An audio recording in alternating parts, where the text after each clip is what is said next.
to go back down there. Okay.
Welcome to the Pelham Civic Complex. Jody Chernesky here along with Greg Dreveny.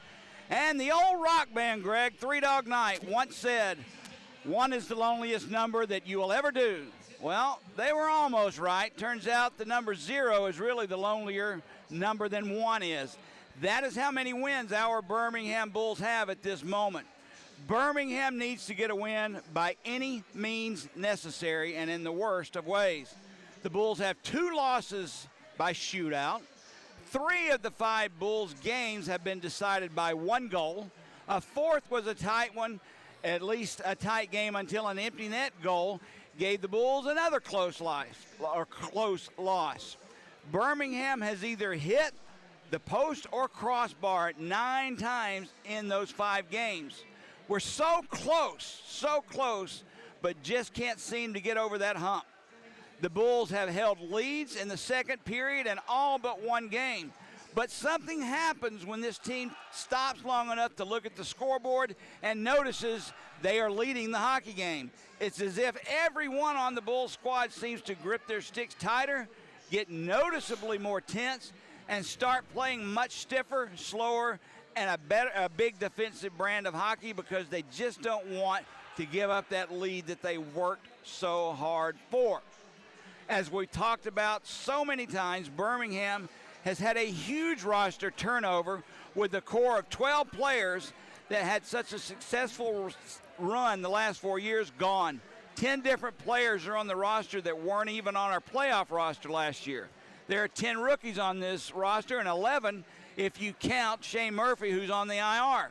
And even if you know nothing about hockey, you know that this team has to go through a lot of growing pains before things even start coming together and get better. But patience is what this team needs and what we all need to be with it. It's not really a trait of a far majority of people in the year 2025. But it is something we need and must have with this team. As I said, I'm Jody Chernesky with former Bulls goalie Greg Dreveny for the game tonight. Greg, to me it's a shame this team is faced with a weekend like this. Tonight against Roanoke, Sunday afternoon in Huntsville, when 4 of the 5 games should have been Bulls wins, easily could have been Bulls wins. What are your thoughts tonight on where this team is and where it's heading? Well, Jody, tonight's game for me, I'm really excited for this Bulls hockey game tonight because everything you said was true. And yeah, it sucks when you come into, you're 5 games deep into the season and you're sitting in a position where you don't have a win. However, what you do have is you do have 2 points from 2 overtime losses, both of those in the shootout. And like you said, the Bulls had many opportunities to win those. Yeah. The puck just didn't bounce their way.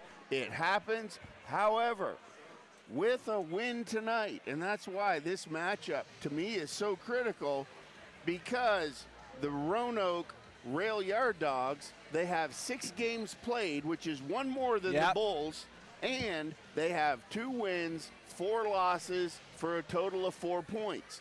The Bulls are sitting with 2 points, so this game is where the rubber meets the road for me, and a very critical game for the Bulls because there's a big difference and a bigger change of atmosphere and philosophy in the locker room. With a win tonight, you go from 10th to tied for 7th, and now you've got a different outlook on the game going in against Huntsville, who just dropped a game to Quad City, who's not very far ahead of the Bulls in the standings. Well, a win tonight puts us tied with Roanoke, and it closes the gap on some of the other teams like a Quad City and Macon and Fayetteville. A loss tonight, and things look much differently in the standings tomorrow than they have all year long. We suddenly look up and we're 4 points behind someone. That can't happen. I don't know what this team has deep down inside them. I know that Craig Simchuk and I know that Kevin Kerr are doing everything in their power to not only bring it out of these guys, but instill some confidence, especially in the younger ones, to maybe turn that corner a little bit quicker than even they should. I don't know. I've been watching hockey, and I've been in hockey for 30 years. I don't know that I've ever seen 9 posts or crossbars hit in as little as 5 games, but that's just a fact.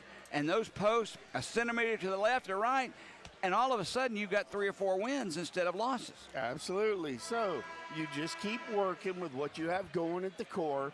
You build off that positivity. And Jody, at some point, just looking down the stats list for the Bulls and comparing the Bulls stats to Roanoke stats, you know, there are some core guys on Roanoke, and you can definitely see who they are because they've got 4 goals, 3 assists for 7 points, and, you know, 2 goals, 4 assists for 6 points. And you can see who those people are. But for the Bulls, this is, to me, what needs to change because you've got the Ledzianko brothers in their second year, right? And they're basically leading the team in points. And then you've got a guy like Soretsky, who's a rookie coming back, and he's got 4 points, and you got a couple other rookies chipping in with 4 points. But to me, it's those veteran guys, the guys wearing the letters on your team. That's where the Bulls, we got to find an answer for that tonight with Olenek. He's got zeros across the board. Granted, he's coming back off injury. He's only in his, 3rd game back tonight? Right. But it's time. You know what I mean? Yeah, it is. And, you know, the one thing that stands out to me on the stats, you mentioned the Ledzianko twins along with Kennedy, their line mate. It's apparent to me they're getting a lot more ice time than they probably should. They're not only leading this team in scoring, but they're also leading the team in minus for a plus-minus category. That tells you how often they're on the ice. And somebody with some secondary scoring needs to step up, whether that be the captain, Colton Olenek, or it be anybody else for that matter. Soretsky, we need somebody to step forward and take some pressure off that top line, get them off the ice, have them fresher to go in that second and third period. Well, and you talk about with the Bulls where they are, where everybody has to pull the rope, and we saw that night one. We really liked what we saw on the ice from top to bottom for 60 minutes. Came up so close, but it just didn't bounce their way, so they get a point for a loss in the shootout. But Danny Waite comes into the picture. Enter Danny Waite. Here's a guy who makes a difference when he's on the ice, and he's the type of person, Jody, that makes other guys around him better. So glad to see him back, and I also hear that hopefully Murphy will be back soon. Yeah. And he's due to come off the IR on the 9th, so it'd be nice to have both him and Danny Waite back. Let me say this, though, before we even get started. Our fans have been really patient with you and I, Greg, as far as the broadcast go. We've had a lot of problems with the audio portion, especially with the YouTube audio only. Flow TV or Hockey TV, Flow Sports has been taken care of, and it sounds fine. Tonight, simply because we have a fan, a season ticket holder named Butch Owens. He's a spotter for the University of Alabama Crimson Tide Sports Network for football. He got me in touch immediately when needed with Tom Stipe of the Crimson Tide Sports Network. He is the leading producer and engineer for the University of Alabama. Within minutes, Greg, of both of those guys, along with Pat Johnson, who I could not have done this with, we got a piece of equipment here. It's called a Focusrite. It splits the signal between Flow Sports and YouTube. To make a long story short, now we can actually control what goes out audio-wise on YouTube. So please, if you're listening to this, you know we have a chat set up on YouTube. I need to know how this sounds, not compared to what ESPN would sound, but how it sounds compared to what we've been broadcasting out on YouTube. Tricky Dicks 92 just updated it, Jody. It says, sounds good tonight. Hopefully the magic of the audio means a victory. Amen, brother. Yeah. Let's go. Again, I can't thank Tom Stipe enough. I can't thank Butch Owens enough. Pat Johnson has left his job at the city of Alabaster to come down on numerous occasions to try and get this right. We've been working on it, but we're the only ones working on it, and none of us, except for Tom, are even in the business. We've just been trying our best. So thank you for sticking with us, but please, as this night progresses, if anything changes, right now we're told it's good, if anything changes, please let us know. And thank you for at least your patience for getting in and help and at least allowing us to make this right. Well, it's one of those things, Jody, where everybody needs, you got to have all your energy and all your focus pulling for the Bulls tonight, and that's one of the things we haven't been able to do our part in because we've been having so many problems with the audio and things like that. And it's frustrating. You know, it's frustrating, and it just brings that energy level down a little bit. So we got that figured out, and I'm telling you, Tonight I'm pushing it all positive, Okay. pushing it down to the ice. We're going to pull this one out, and the Bulls are going to have a big 2 points tonight, Jody. All right, starting tonight, first for the visiting Roanoke Rail Yard Dogs. I'll just shorten it. We'll call them the Dogs all night. How's that? Defensively, they just picked up defenseman Gary Glenberg off the waiver wire. He'll start alongside C.J. Valerian. C.J. back for at least his 4th year as a Dog. Up front, Travis Broman. He'll center a line between Ryan Riefler and Gustav Mueller. For Birmingham defensively, Cole Youngworth. He'll be back with Jordan Gagnon. Up front, Phil Edzianko, his brother Kip, and Matt Wood, this time instead of Kennedy, will be on the line with them. For goaltending tonight, first, Austin Rodebush, the former Bull and really a mainstay, the stalwart in the net for the Dogs. He'll get the call tonight. He's got a record of 0 wins, 2 losses, and no overtime loss or shootout. However, his goals against average is only 2.32 and a save percentage of .929. For Birmingham, Hayden Stewart will get the call in net. He has a record of no wins, 2 losses, and 1 shootout loss. His goals against average 2.94 and a save percentage of .908. Backing up Hayden Stewart tonight will not be Jacob Musatella, who's out on bereavement leave. We'll have our old pal Austin Lott sitting on the bench, and after speaking with him before the game, he looked at me and dead in the eye and he said, "Oh boy, I hope Stewie lasts the next 2 games." So it's been a long time since Austin Lott did any stretches, much less played in a game like this. Hayden Stewart can get the job done. There's no doubt about that. Yeah. You and I both have all the confidence in the world in him, but you got to protect him. You got to play a little bit better in front of him tonight. Definitely, Jody. And not to take anything away from, as he was called, I've heard some fans call him the Moose, and Yeah. I'm referring to Musatelli, goaltender out on bereavement for the Bulls. But for the Bulls, just having Austin Lotz on the bench. Oh, you it know makes what a I big mean? difference. Oh, that's just a little For bit the singing of of our bump. national anthem. That could be what takes the Bulls over the edge tonight. Randy Mayo with our national anthem. By the dawn's early light, what so proudly we hailed at the twilight's last gleaming, whose broad stripes and bright stars through the perilous fight o'er the ramparts we watched were still gallantly streaming, and the rocket's red glare, the bombs bursting in air, gave proof through the night that our flag was still there. Oh, say does that star-spangled banner yet wave o'er the land of the free and the home of the brave? Once again, great rendition of our national anthem. The Bulls always seem to pull up someone in that's really inspiring and sounds great. And once again, that was Randy Mayo. He's a nurse at the VA hospital. So from now on, let's try and get who it is that's singing. I need to give them some praise because they've done a great job the 4 years we've been here. Coaches for tonight, for the visiting Roanoke Rail Yard Dogs, is Dan Bremner. He's been here as long as I have. For the Birmingham Bulls, Craig Simchuk, and of course Kevin Kerr. Referee tonight is Derek Calise, linesman Brett Dardzinski, and Anthony DeMarte. As we have our ceremonial face-off, Greg, this is a game where we both talked about the importance of it.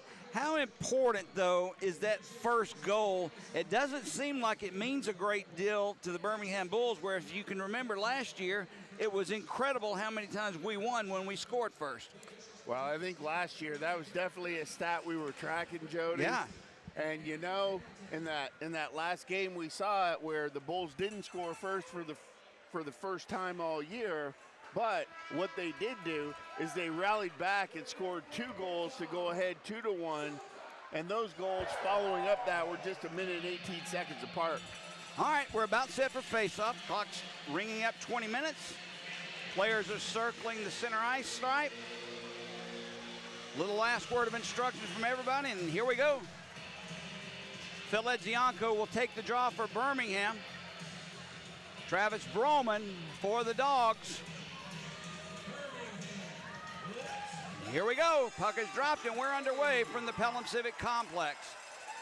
There's a pass from Lindbergh, gets by everyone, and 7 seconds into this hockey game, we have an icing, so a face-off comes back in the Roanoke zone. No line changes, it's just 7 seconds. They really didn't have time to do anything but watch the puck being iced.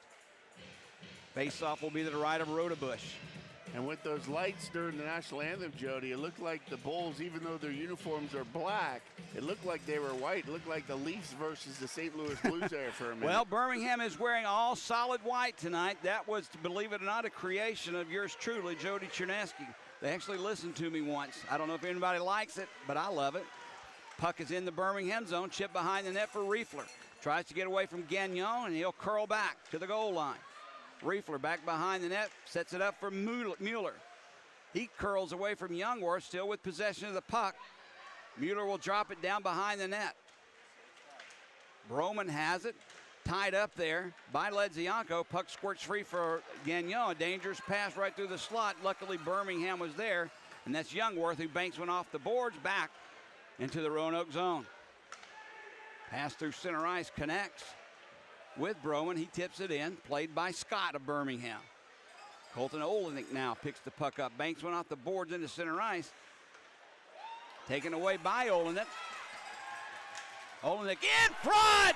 Danny Waite robbed by Austin Rodebush. His first shift, Greg, since coming with that injury, nearly in the same spot he put the puck in. Nice pass from Olenek. Nice shot from Danny Waite.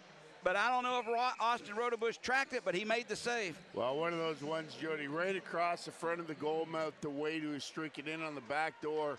Rodebush came across. He just had it, gobbled it up. Off the draw, Danny Waite wins. There's Sinclair score! Sinclair just shot the puck toward the net and deflected in over the shoulder of Austin Rodebush, and Birmingham takes a very early 1-0 lead. And there it is, Jody. We talked about it in the pregame, about those guys from the Bulls that had to get it going for them to get over the hump. And we talked about Olenek. Sinclair's another one of the returners come in. I know Dorsey's another guy where Waite, coming back after being hit in that last game, came out with an injury, missed a game, and those three connected to get the Bulls up 1-0. We'll get the call in a minute from Pat. Birmingham, in the meantime, big hit, far side, laid by Timmy Manning on Sadowski. Birmingham takes the shots, it's turned away, and Roanoke clears it. Acosta will pick it up. Dorsey on him, rides him into the boards. Tied up. Here's the call. 39, McGregor Sinclair, his first goal of the season.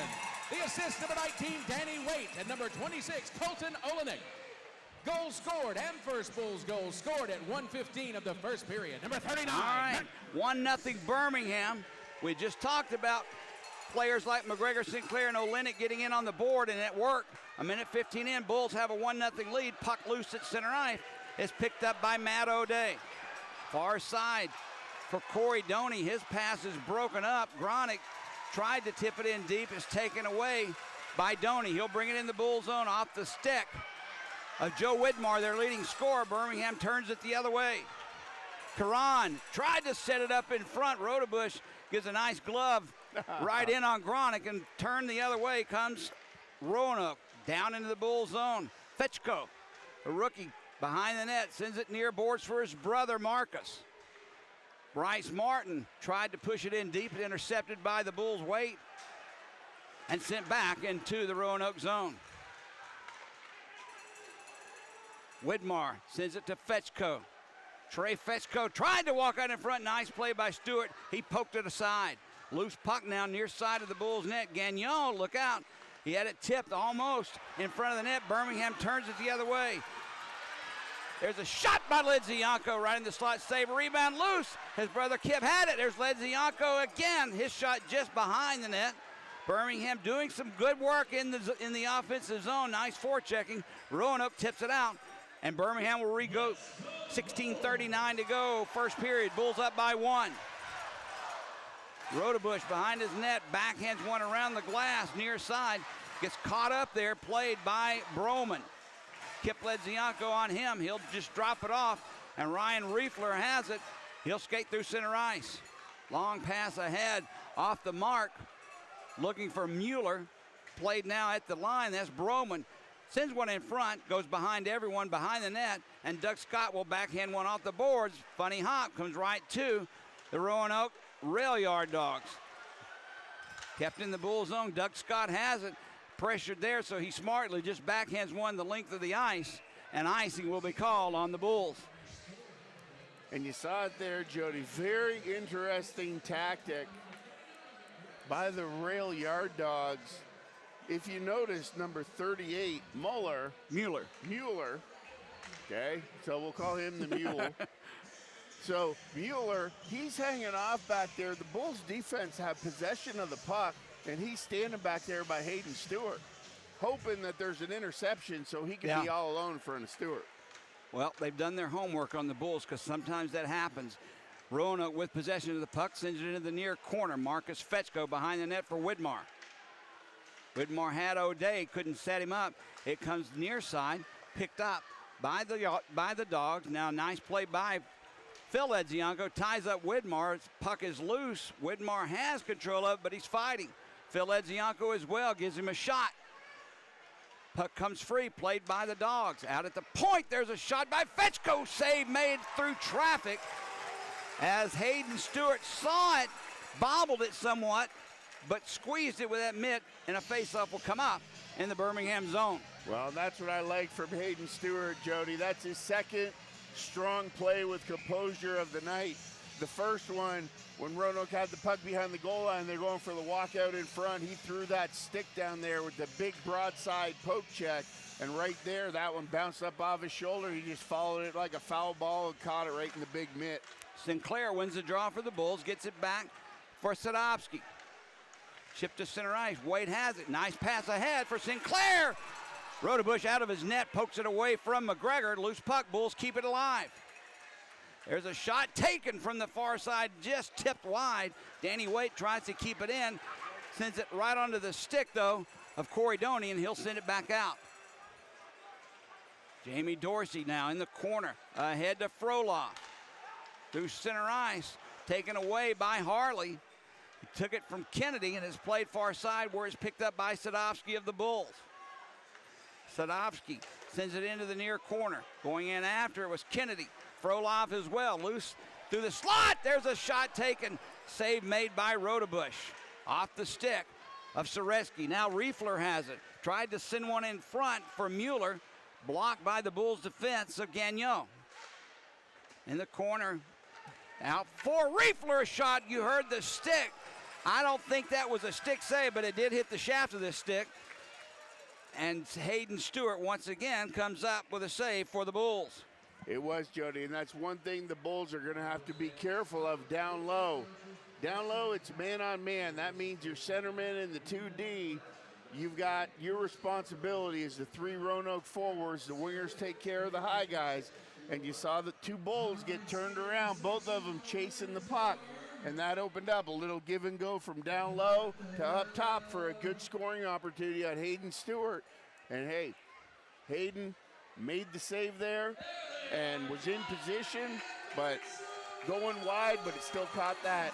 On a save like that, Greg, when it hits the shaft of the goaltender stick near the hand, is that a shot? I mean, is that what we would call a lucky save, or did he actually see it and just threw his arm out at just the last second? Well, the way Stewart plays at his position, he go down the butterfly. Chances are, Jody, it would have missed wide on the left side there. However, being that had it been any closer, it would have hit him in the body or shoulder or whatever.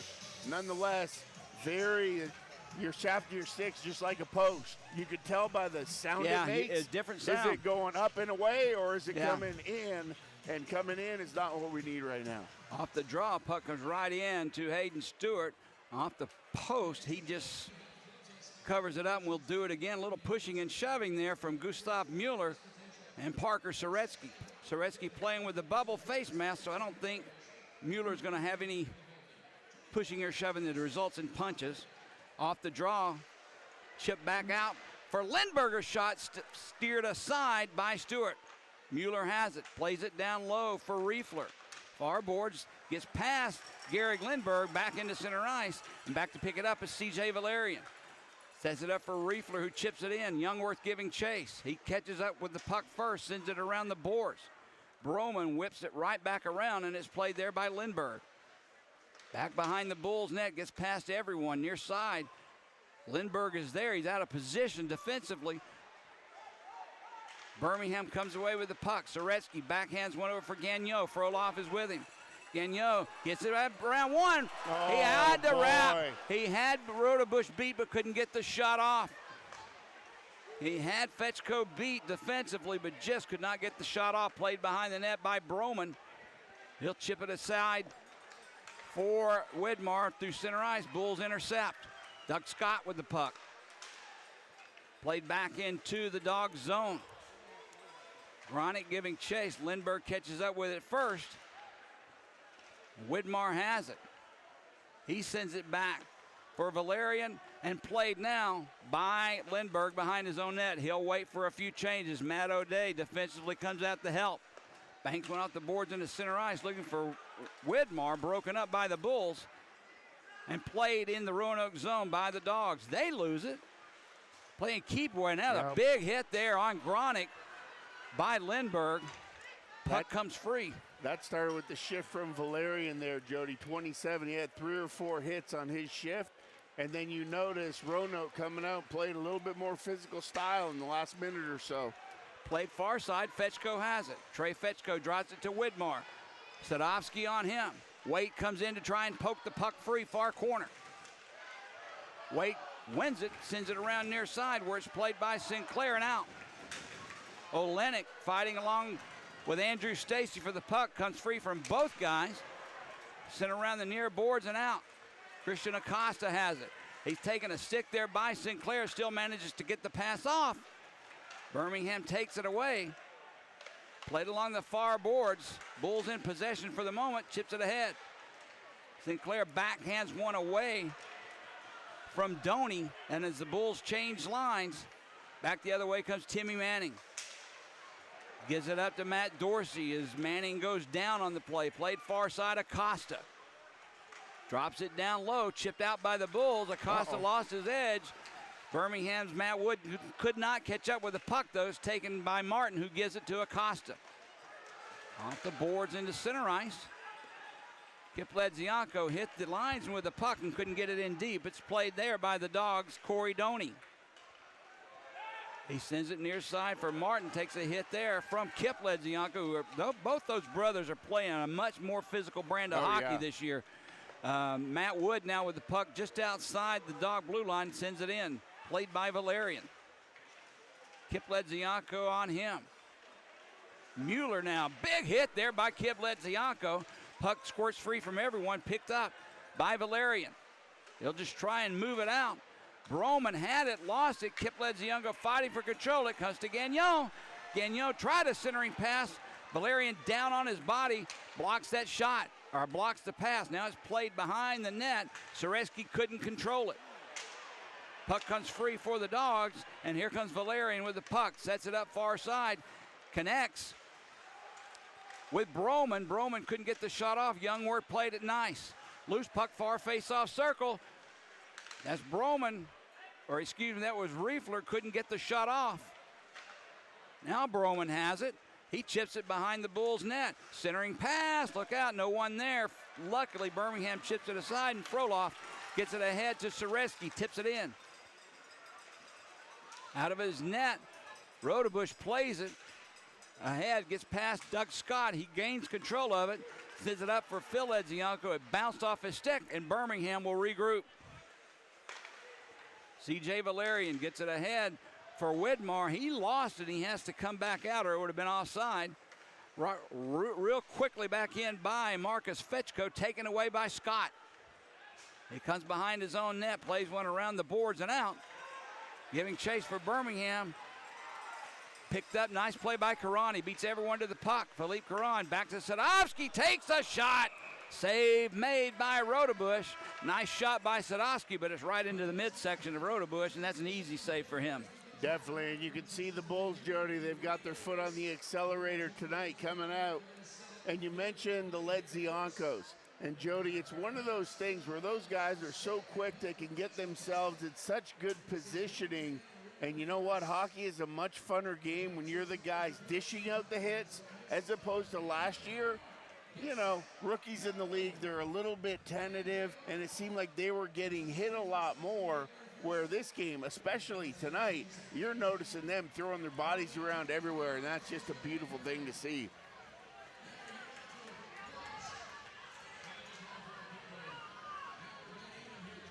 All right, we're still waiting on the drop of the puck. Little in between a stoppage of play with 9:16 to go, first period. Birmingham up 1-0. No penalties called as of yet. Tonight around the league, we got a full slate of games. Everyone playing. We got Macon at Fayetteville. Pensacola is in Knoxville. Huntsville is in Evansville. And Quad City is in Peoria. And, of course, this game here tonight, their old friend Roanoke back in Birmingham. 2 years ago, Greg, it was overtime, but we came up short end of the stick on all three of those overtime losses in the finals.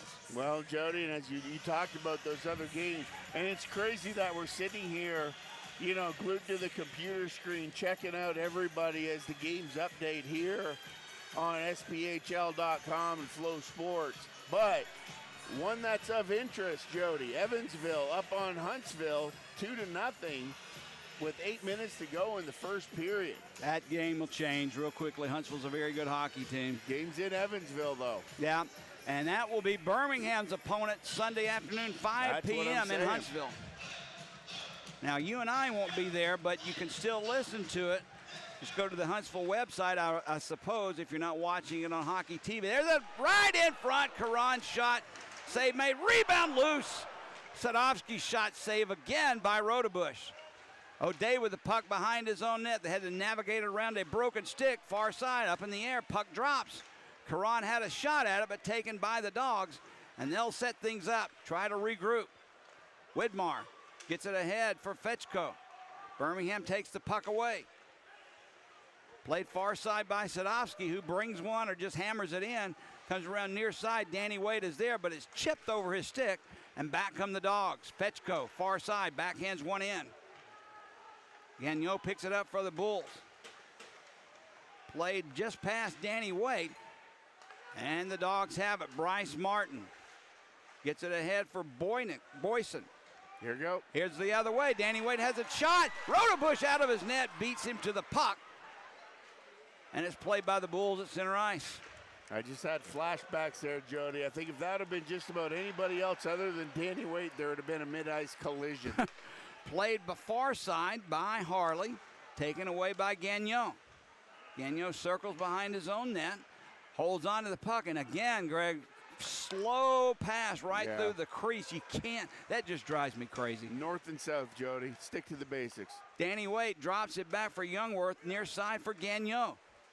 Cross ice pass at center ice connects. Matt Wood has it. Gets around Lindbergh, takes the shot, deflected high and wide. There's a shot taken against the boards by Gagnon. Save made by Rodebush. Rebound far side, Wood has it against the boards. Gets past him, he's trying to set up Phil Edzianko, but he didn't connect. Off the skate of Riefler, bounces to Scahill, who'll put it in. Near side, Riefler. His shot is deflected by Froloff into the air. Right in the slot, Soretsky picks it up. Nowhere to go, so he'll send it behind the net. Froloff delivered a hit. Loose puck, though, picked up by Riefler, who gets it ahead to Dorsey. Matt Dorsey, that is. Big hit, Scahill on Gustav Mueller. Dawgs had the puck, sends it behind the net. Scahill, far side. He takes a hit from Mueller. We'll keep an eye on those two. You knew that was coming. They're behind the play. Now it's loose, picked up by Mueller. Now Frolov takes a two-hander on the far side by Fetchko. Things are starting to get a little chippy here in Pelham, Alabama. Well, Jody, you know whenever Roanoke comes to town, it's going to be that kind of game. There's a shot taken by the Dogs. It's blocked. Birmingham, they hurry, 2-on-1. Here comes Doug Scott. He has Frolov through the slot. Sets it up. Frolov couldn't get the shot off. There's a chance back to Kennedy. He couldn't control the puck. Good scoring chance comes by the wayside. Now Fetchko, Marcus on a breakaway. Score. Puck got behind everyone. Fetchko somehow got lost, Greg, in the Birmingham defense at neutral ice. And he didn't make any mistakes on that. He beat Hayden Stewart low, and we have a tie hockey game at 1-1. Well, Jody, that's the game of hockey. You talk about the even flow of how that goes. And the Bulls, they had Wood, who's a defenseman, jumped up on the play. They had a 3-on-1 themselves. They couldn't convert down there. Puck got put in the corner, tried to chip it back out. It gets turned over.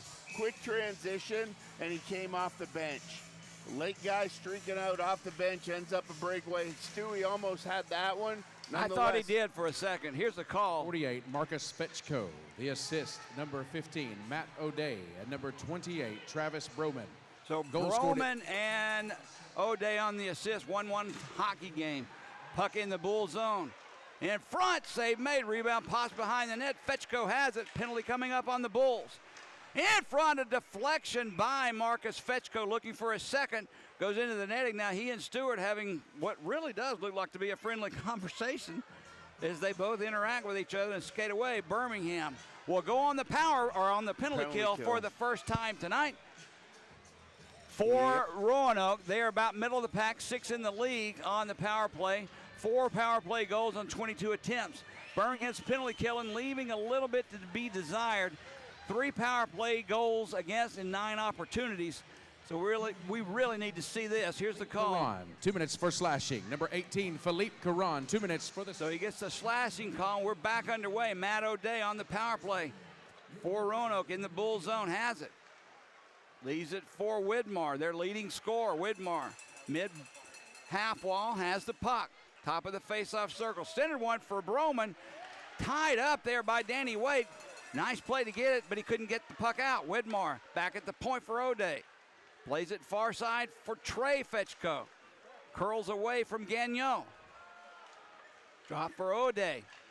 In front, looking for Mueller off of everyone's stick. It goes to the far boards, and it's played by Fetchko back behind the net. Mueller has it, has Broman in front, couldn't get him the puck. Fetchko back at the point for O'Day. Near side, Widmar. Plays it down low, centers one for Broman. That one goes wide, played by O'Day. Far side, he'll just rip one around the boards. He gets past Mueller. Widmar pinching in, keeps it alive. Mueller had it, drops it for Widmar. For Broman, far side pass, connects with Fetchko, back to O'Day, slap shot, save, rebound, loose. Picked up by the Dogs. 50 seconds to go on this power play. There's a centering pass for Mueller. Wow. He got the shot off, but Stewart made the save. Now Sinclair taking Mueller out of the play. They're trying to get at each other, more Mueller than Sinclair. Stewart gets up slow. I don't think anything is wrong, but please get up faster than that, Stewie. We need you. Well, that's one of those things, Jody. That puck came straight across the crease. Stewart, like a cat, post to post, made the save. On the rebound, had to get it. There was a battle there. It was loose for a second, but Stewart did cover it up, but Sinclair took exception to that, especially knowing that we have Austin Lotz in as emergency backup. Yeah. Now, if this was last year, I wouldn't worry about that. No. But it's a different story this year. 9-9 shots on goal thus far, 4:32 remaining here in the first period. 43 seconds on the power play for the Dogs. And Jody, those last 5 shots by Roanoke have all been established here on this last power play. So within the last minute, they've turned up the heat, and Stewart's been turning them aside. All right, we're still getting some messages in. Thank you very much for the communication. Everyone's saying that the audio sound on YouTube audio is great. Someone just thanked us. I can't see who that is, Greg, but you don't have to thank us. That's our job. We really have, though, been working diligently and hard on this. I'm so happy that we finally see some positive messages on this board.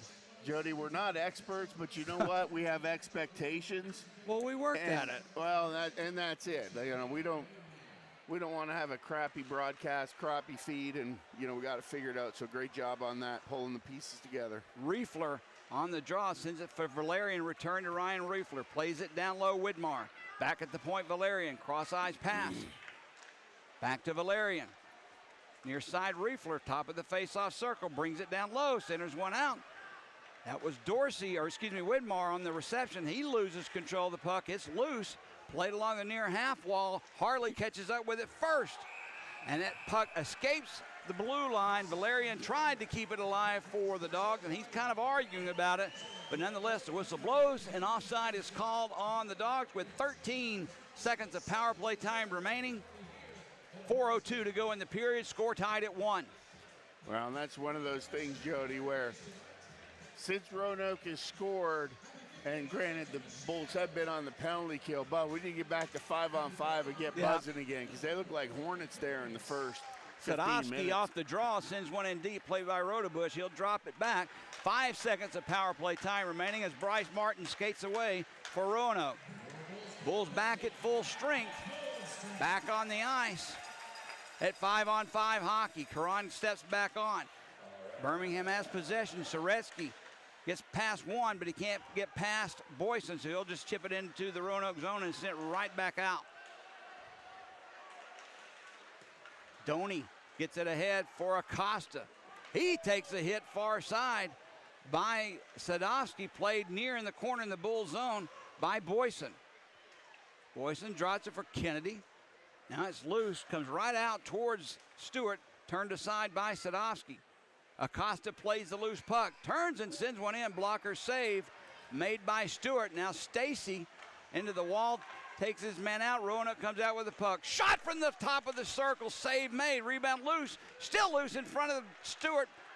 Chip to the side, played by Widmar. Someone's lost their stick as Birmingham sends it back. Rodebush well out of his net, almost to the blue line, plays it ahead. O'Day will take it, and he'll drop back in his own zone. 2:40 to go, first period, score tied at 1. Lindbergh has it, Waite tips it. Look out. Gets past Stewart, played in the Bulls zone. Gagnon for Olenek.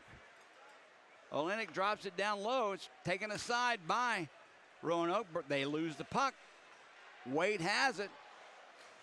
Safely plays it along the boards. Colton Olenek was there. 2 Roanoke players on him, and Valerian keeps it alive. Nice play by Youngworth, taking Widmar out of the play, but the puck finds the stick of Trey Fetchko. He turns it behind the Bulls' net. Gagnon far side. Danny Waite will play it to center ice. Back the other way, here comes Gagnon. Gagnon whiffed on the shot. He was pressured there, hounded, if you will, by C.J. Valerian. But Greg, he was basically behind Valerian. If he gains control of that puck and gets the shot off, that's a different story. Well, that's what you just saw there, Jody, with that quick transition. That's the difference in the styles of play between the Bulls and the Rail Yard Dogs. You can see the Rail Yard Dogs, they like that physical play. They're a little bit slower than the Bulls, and the Bulls definitely have a step in that speed category. Off the draw, Kip Ledzianko plays it behind the net. It gets past Wood, picked up by Gustav Miller. A lot of ice time for Mueller. He'll send it in the Bull zone, stopped by Stewart. Stewart plays it around the near side and out. Phil Ledzianko chips it back into the Dog zone where it's played by Martin, Bryce Martin. Connects. Roman sends one through the crease looking for a deflection. No one was there. Wood for Birmingham plays it into the near corner where Doug Scott will get it out. Taken away by Andrew Stacy. Brings it right back into the Bull zone. Takes a shot blocker, saved by Stewart. Rebound against the far half wall, played by the Bulls. Back around near side where Doug Scott avoids the check and gets the puck out.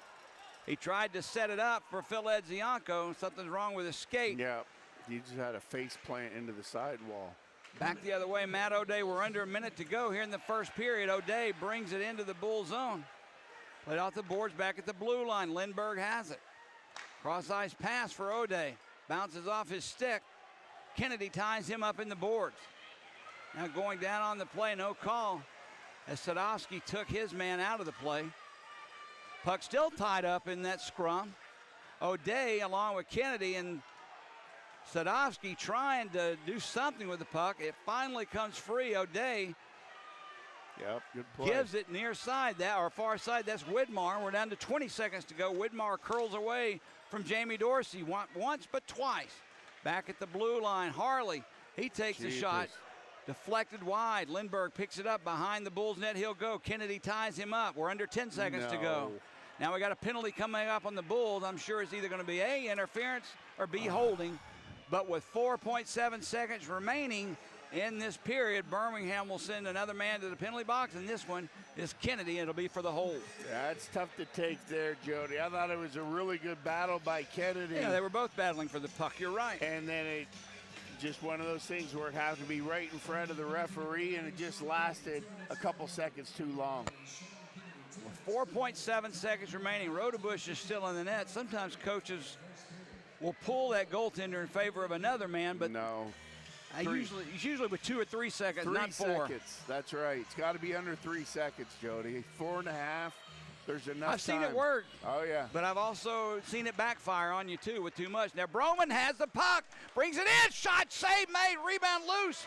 Valerian had a chance at it, but Greg, that was a very long 4.7 seconds if you're a Birmingham Bull. Well, that's one of those things when you talk about the youngness of the team, Jody, and some of that inexperience. Some guys look up at the board and they see 4 seconds and they're like, oh, okay, yeah, this one's over. We're just going to play it out. Well, guess what? When you don't play it out and one team's firing, that almost ended up tragically for the Bulls in that last 4 seconds. All right, typically thus far on this young season, 5 games in, Birmingham gets to this point, anybody's hockey game. As we see Colton Olenek, the Bulls captain, talking to referee Derek Calise about something. But typically what's happened for the Bulls is they look at that scoreboard and think, okay, we're not going to make any mistakes. Let's make sure you're not the one who does. And it takes away from the offensive flow of the game for the Bulls. Well, your best defense is a great offense, Jody. You keep that puck, you maintain offensive possession in the other team's zone. It's a lot easier playing in their end than it is in your end. And you see how much energy the Bulls expel chasing, because that is the one thing Roanoke has going for them. It's not speed, it's big physical bodies that are able to protect the puck, and they create those one-on-one battles, and they have 3-on-3 down low, and then all of a sudden they get possession of the puck, and the other guys spin off and create misdirection and try and get guys left out of the open. Roanoke typically loves to win those one-on-one battles, and they usually have the players to do it with, as you said, the size and the toughness. Tonight, really, when you look at it, especially Kip Ledzianko was all over the ice physically. Roanoke's not having as easy of a time as they've had in years past pushing the Bulls around. No, definitely not. But that's what I mean about how after Roanoke scored, like that buzz was just kind of reduced a notch. And coming out here in the second period, I mean, obviously now we got a minute 56 on the PK here, but after that, when you get back to 5-on-5, the Bulls need to get back to utilizing their speed in that north and south game, being physical, just like they were doing, because they dominated that period for the first 15 minutes. Now we have a small dog race from goal line to blue line. About 3 dogs have decided to stop at that far face-off circle to say hello to each other and get acquainted. A lot of tails wagging, a lot of walking backwards, but no dog seems to be rushing to their other owner at the blue line. What's going to happen? Let's find out. Owners from that goal line who started the race trying to tell him to go. I've seen one kind of skid their dog forward, and he comes right back to him. No dog has actually left the goal line. They've been pushed out. Now finally one gets to the mid-face-off circle. He comes back. There's another, comes right back. Somebody roll a ball. There's one tiny dog, mid-face-off circle, far side, but he's going backwards as well. Now finally there's a white dog. He's running far side. He catches up at the blue line, and he wins. Don't know what kind of a dog it is, but I was finally glad to see somebody go north. Are they waiting to see who gets second place? Here comes one dog. He got a little further this time. Little black and white spotted dog. Oh, they let the dogs get too close. Everybody's got friends now, Jody. Now the people that were at the blue line are walking towards the dog at the goal line. Yep. I think they're going to have to just end this as it is. There are people everywhere. Dogs have decided to watch the people race each other and have a good time doing that. And that'll do it. One white dog made the trek diagonally from goal line to blue line, and whoever that is, he wins round one. Will there be a round two in the second period, or is that it? I definitely think so. And in some places, Jody, you see them go the full length of the ice. Wouldn't that be something? Yeah, I have seen that. I used to have a dog long time ago, a crazy dog, absolutely crazy. We got him at the pound when my daughters were very young. One was in high school and the other was in, I guess, middle school. Dog's name was Dewey. We named it after a character on Malcolm in the Middle show. Yep. And that dog, had he been on the ice, wouldn't have ran to anybody. He would just run around the boards in big circles. Crazy dog, but that one, I could not believe not one time, except for that one dog, that they even get past the face-off circle. But that'll do it for round one. White dog wins. For the middle, I guess for the end of the first period, that is, Birmingham and Roanoke all tied at 1. So we'll take a break here. When we come back, give us a few minutes to get adjusted here and go through some of these messages. But once again, please keep them coming. If you finally can hear the audio portion finally coming through loud and clear, let us know. We do appreciate your patience with us all year long, and for that matter, last year too.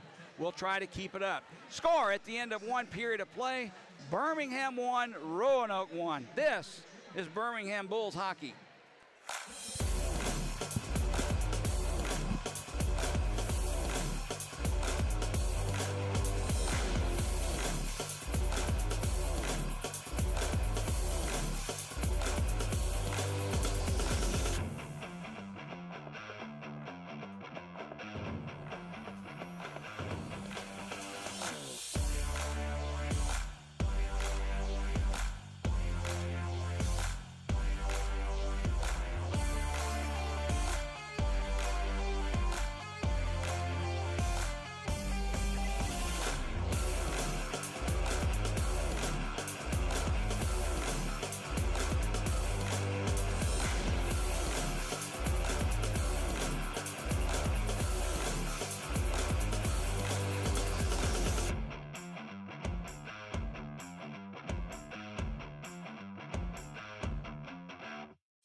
A lot of action tonight. Everybody playing. And in Fayetteville, Macon and Fayetteville tied at 1. Waiting on the start of the second period there. In Knoxville, Pensacola and Knoxville, they're tied 1-1, and that's with 12 minutes and 15 seconds to go in the second period. Here in Birmingham, we'll come back to that one. Huntsville 0, Evansville 2. At the end of 1, they're waiting on the start of the second period as well. And Quad City at the end of 1, leading Peoria 1-0. Lots of action. And you can see with the Bulls at the start of the season going to shootout with Evansville. Evansville over Huntsville currently. And Huntsville is the next opponent the Bulls will face Sunday afternoon in Huntsville. But here in Pelham, the UAB Ice Center, the Bulls started off first. McGregor Sinclair with his first of the season. And that was assisted by Danny Waite and number 26, Colton Olnick. That was at 1:15 of the first period. At 13:47, it was Marcus Fetchko coming off the bench after the Bulls went down on a 3-on-1, couldn't convert. Fetchko coming off the bench, got in behind the Bulls defender, came in on a breakaway all alone on Hayden Stewart. And that knotted the game at 1. And that was Fetchko from O'Day and Travis Broman chipping in to tie this one up at 1. So, shots on goal after the first period by the Rail Yard Dogs 13 and by the Bulls 10.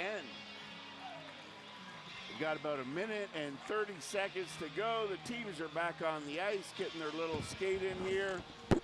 Before we go back and get ready for this next 20 minutes of play here in Pelham and starting out the second period, for everybody listening on YouTube, the Bulls will be shorthanded for the next minute and 56 seconds. So Roanoke will have one player advantage. They'll play 5-on-4, and we'll see what the Bulls can do here on this penalty kill. All right, a minute to go before we drop the puck on the second. To say this is a big penalty kill is an understatement beyond understatements.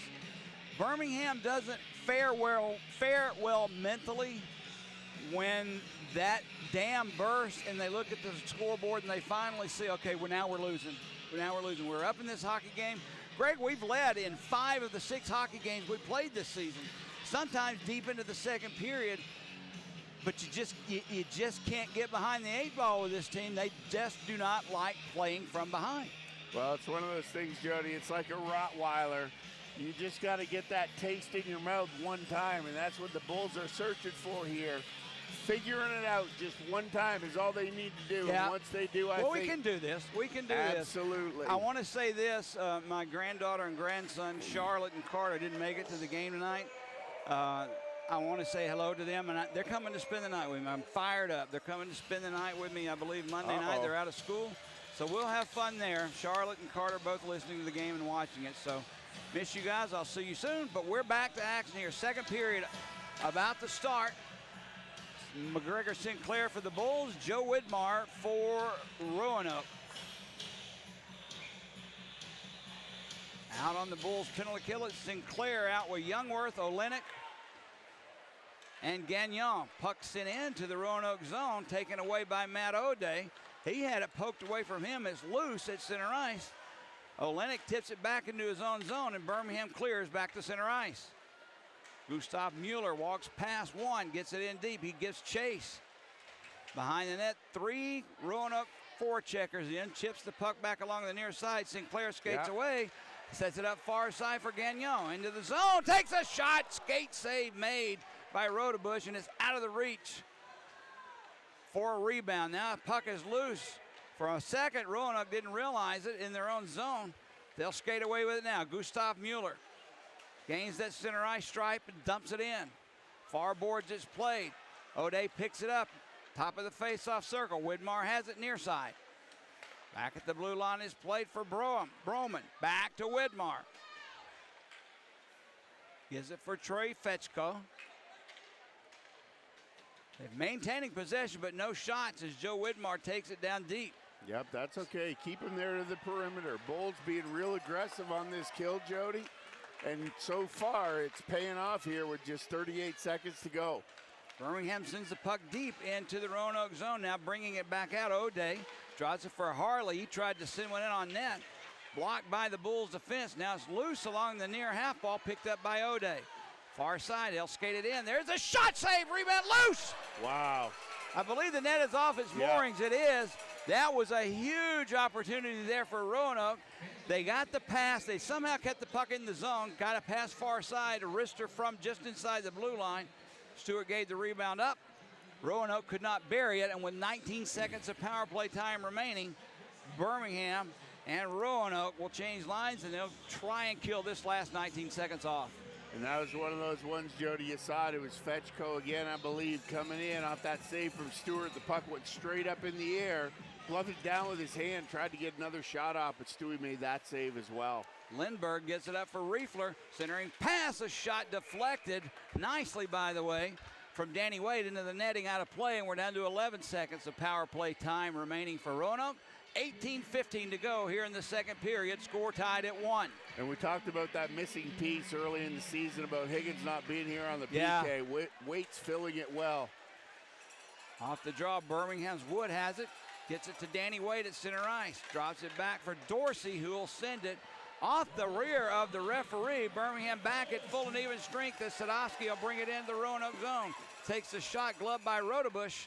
And with Wood bearing down on him, he just holds on to it. Face-off will come up in the Roanoke zone. Smart play there by Sadowski coming across. Bulls players, we killed off that penalty, Jody. We got our 5 guys back out there, so we just lost one in from the blue line in on Rodebush. He had to hold on to it, but the Bulls had the forecheck to force the face-off here to Rodebush's left. Youngworth and Gagnon out defensively for the Bulls. Kennedy, Froloff, and Philippe Caron will be up front. Caron can play both defenseman position as the forward position. He looks good up front. Greg and I tend to agree that that's where he should be, playing forward, at least at this time of the year when we're looking for goals. Face off, still waiting for the linesman to drop the puck.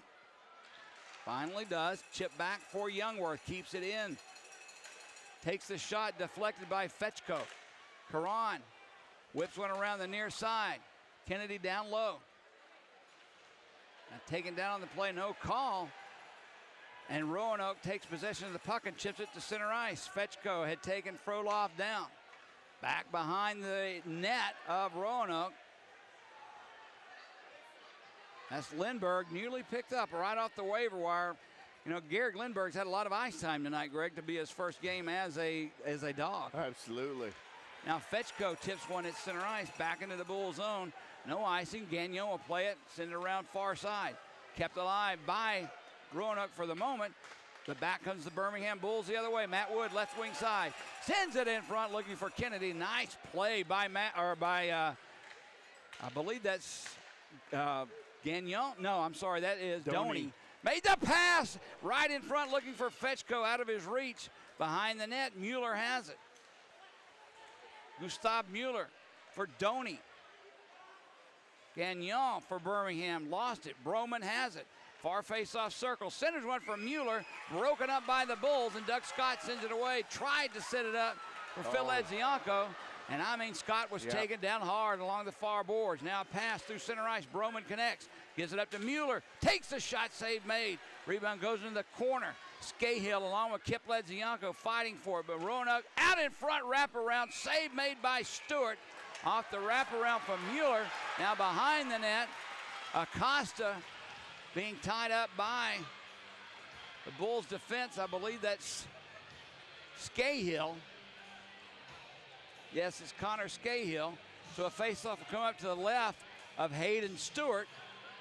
16:20 to go, second period. Bulls and Roanoke tied at 1.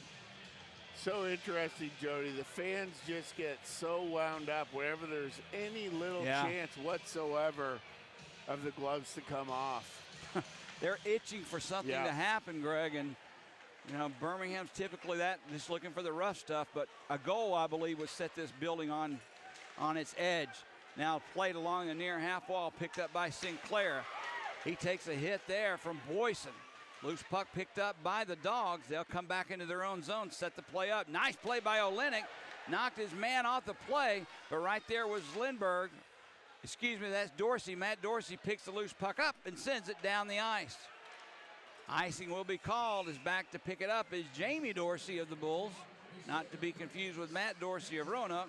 He'll touch up and an icing brings the puck back down in the Roanoke zone. Any relation there, Jody? I don't from think Dorsey so. to You know, I've Dorsey? never asked, but I don't think there is.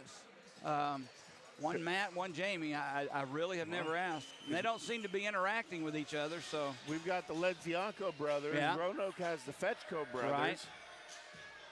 And a Dorsey on each side. Off the draw, Sinclair controlled it, but Harley picks it up for Roanoke, and he'll send it into the Bull zone. Plays behind the net. Harley goes down along with Gagnon. Right into netminder Hayden Stewart. Arm is up on the referee. I don't know who he's going to call now. Harley gives Gagnon a little left to the face. I believe Harley's going off on the original call. I don't know if anything will come of that last shove, but it looks like Birmingham will be going on the power play for the first time tonight. Harley still upset, barking at the referee. Interference is the call. Yeah, Harley didn't like that one at all, Jody. I think he was thinking because he came in, chipped that puck around, he was looking for Gagnon to go on the interference call, but Harley, much more aggressive on that, came in and just bulldog Gagnon into the net. So, nonetheless, the Bulls will get their first power play of the night. 4 power play goals for the Bulls on the year. We have given up a shorthanded goal. Birmingham's power play good enough for 3rd in the league. Sadowski has it for Kip Ledzianko. Return for Kevin Sadowski. Far side pass, shot taken. Wood was out in front. Centers one, Birmingham gets control. No shot there. Nice pass by Wood. Sadowski has it. Sets it up far side. Phil Ledzianko, return for Sadowski. He whips one, goes wide. Loose puck along the near half wall, played by the Bulls. Kip Ledzianko with the puck. Back at the blue line. Defenseman swapping positions. Phil Ledzianko takes the shot, save made. Rebound, Kip. Tits it back for Olenek for Sadowski. Birmingham keeps the pressure on. Plays it down low. Kip Ledzianko was in front as well as Phil, and it gets past everyone back into center ice. 1:10 to go on the power play, and 14:47 to go, second period, as Matt Wood brings it in. Sends it back for Sadowski. Sadowski takes the shot wide, rebound sent out in front, gets past everyone, and Ledzianko sets it up, and too far back, crosses the blue line. Birmingham has to retreat. Far side, Phil Ledzianko brings it in. Puts the brakes on. Back for Scott. Doug Scott plays it down low. There's a shot, glove save, and a doozy off the stick of Colton Olenek on the power play. Olenek was set up there in the slot. Got the shot off, and a good one it was, but Rodebush answered the call. Yeah, Rodebush, good save there, Jody. And I like what the Bulls are doing here. They're using a lot of misdirection on their power play. They're not just setting up the same old way that they used to. They've got movement. You can definitely tell they've been working on that in the last week. Well, the power play quarterback is usually your best offensive defenseman or a forward who's out there playing that slot. It looks like Birmingham's switching that up somewhat. I saw Phil Ledzianko. I saw Kip. I'm trying to remember the defenseman that we saw. Sadowski was back there as well. So I don't know if they're trying to confuse Roanoke as to who's doing what and swapping of the slot and swapping of the defensive position. But at least they're getting the opportunities off the power play. Well, it's kind of like a quarterback in football, Jody. He comes back, he steps back in the pocket, and he's got his first read. Is it there? And that's what the Bulls are doing. They're working it up high. They're running it down the left side. Is the seam pass there to Ledzianko? No, if it's not, a guy jumps out. They throw it down to the goal line, push it out to Olenek. Had a great shot from the slot. Rodebush just made a better save this time. So they're mixing it up. It doesn't look the same. And so far, so good for the Bulls, but they got to get one here in the next 42 seconds. Face off to the right of Austin Rodebush. Danny Wade on the draw for Birmingham. Joe Whitmar for Roanoke. Puck is dropped, controlled by the Dogs. They'll try and bank one off the boards and out, but kept alive by Soretsky. Plays it down low. There's a shot sticked aside by Rodebush. Soretsky has the rebound. For Waite behind the net. Danny hit on the play. Now it's loose. Picked up by the Bulls. Plays it back for Doug Scott. Near side Kennedy. Takes the shot. Pad save made by Rodebush. Bulls keep the puck alive though. Behind the net, Sinclair has it. Walks out in front. Couldn't get the shot off. And the Dogs clear the zone. We're down to 5 seconds of power play time remaining. Look out. They gave the puck away to Martin. He couldn't control it, and that'll do it for the Bulls' power play, but at least we didn't give up a breakaway scoring opportunity. Now Kennedy brings the puck in the Roanoke zone.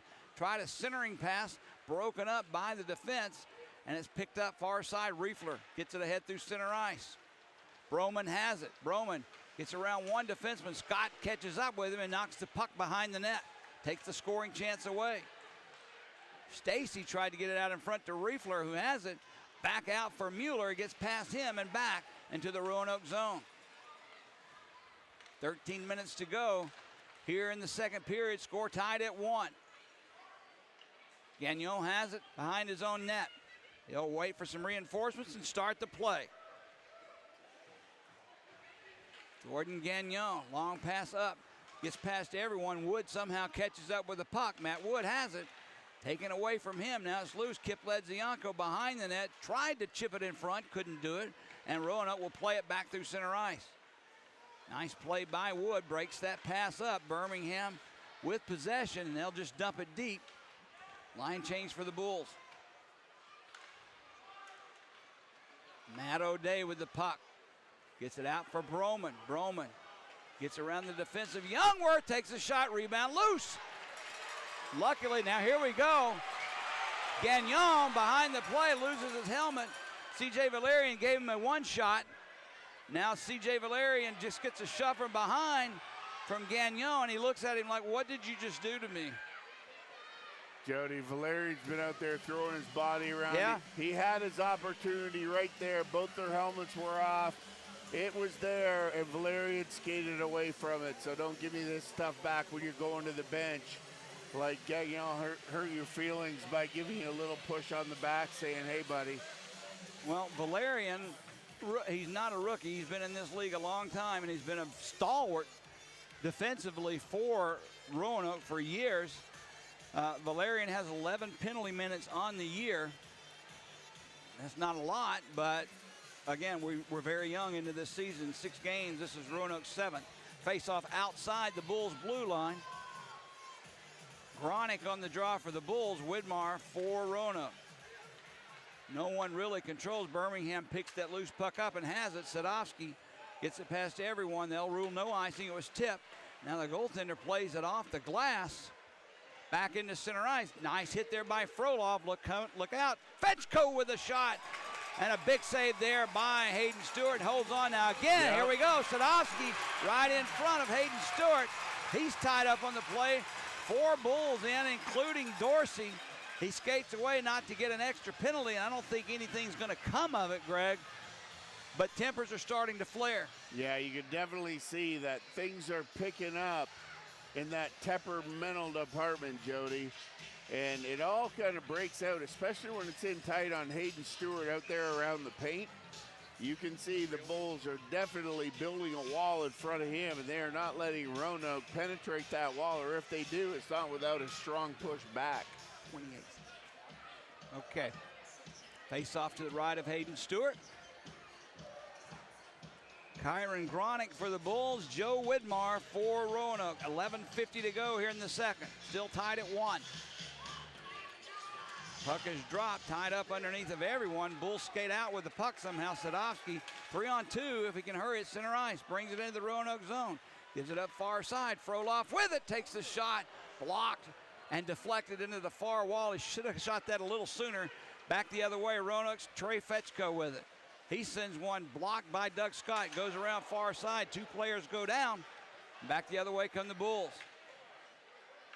Yep, offside. That's offside. Gronick was well ahead of the play and stated to bring the puck in. We skated laterally instead of north and south. Now behind the play, Frolov, here we go with Widmar right in front of the Bulls bench. Both players go down. Now big hit there by, I believe that's Stacy.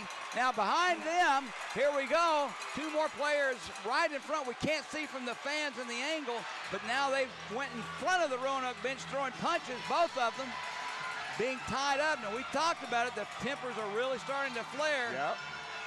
What started with a little pushing and shoving in one zone comes back, and I believe that's Matt Dorsey. He was going there with Karan. There's Karan. And those two for sure will go to the penalty box, Greg. I'm not sure about Frolov. That started the whole play. Now O'Day getting a little shove there from Scahill. Kepledzianko as well. We got all 10 players gathered up. Testosterone flowing. Hey. Frustration as well. Look out. This could be kind of like kindling on a fire. Yep. Oh. Now Stacy is ref getting made the escorted call to the there, box. Jody. Stacy came out and he gave that extra shot. And I think it was Youngworth that he gave a shot to. Youngworth was like, are you kidding me? Like, did I just get hit with a fly here? But nonetheless, the ref saw it and said, hey, trying to continue this thing going, we don't need that. So well, I don't know if Birmingham's going to get an extra minor or not out of this, but there are two Dogs in the box. They may come out with the power play. We'll see. 22 to go here in the second period. Birmingham had a power play early on, but 0 for 1 on the power play for the night. Roanoke 0 for 2. Okay. Referee will try and explain it to Captain Colton Oling. I knew it. Frolov goes to the box as well. You'll probably wind up having two coincidental minors here. Right now on the board it's showing Frolov and Stacy. Frolov of the Bulls, Stacy for Roanoke, showing with 2 minutes now. Here's the call. Matt Dorsey, 5 minutes for fighting. Number 9, Matt Dorsey. Number 9, 5 minutes for fighting. Number 20, Andrew Stacy, 2 minutes for roughing. Number 20, Andrew Stacy, 2 minutes for roughing. So the Birmingham penalties. Number 18, Philippe Caron, 5 minutes for fighting. Yeah. Number 18, Philippe Caron, 5 minutes for fighting. Number 17, Vadim Frolov, 2 minutes for roughing. Number 17, Vadim Frolov, 2 minutes for roughing.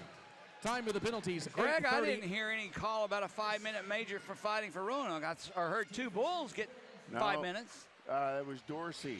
Matt Dorsey, Dorsey okay. and Karan both got 5, so those are going to cancel. They won't put those on the board. They'll go. Frolov and Stacy will get 2 apiece, and we should play 4-on-4 hockey here. But, Jody, I like where this is heading. Yeah, I like what I saw just then. Typically, that's when Roanoke starts intimidation factors, and they make you start looking behind you as you're skating, especially close to the corners.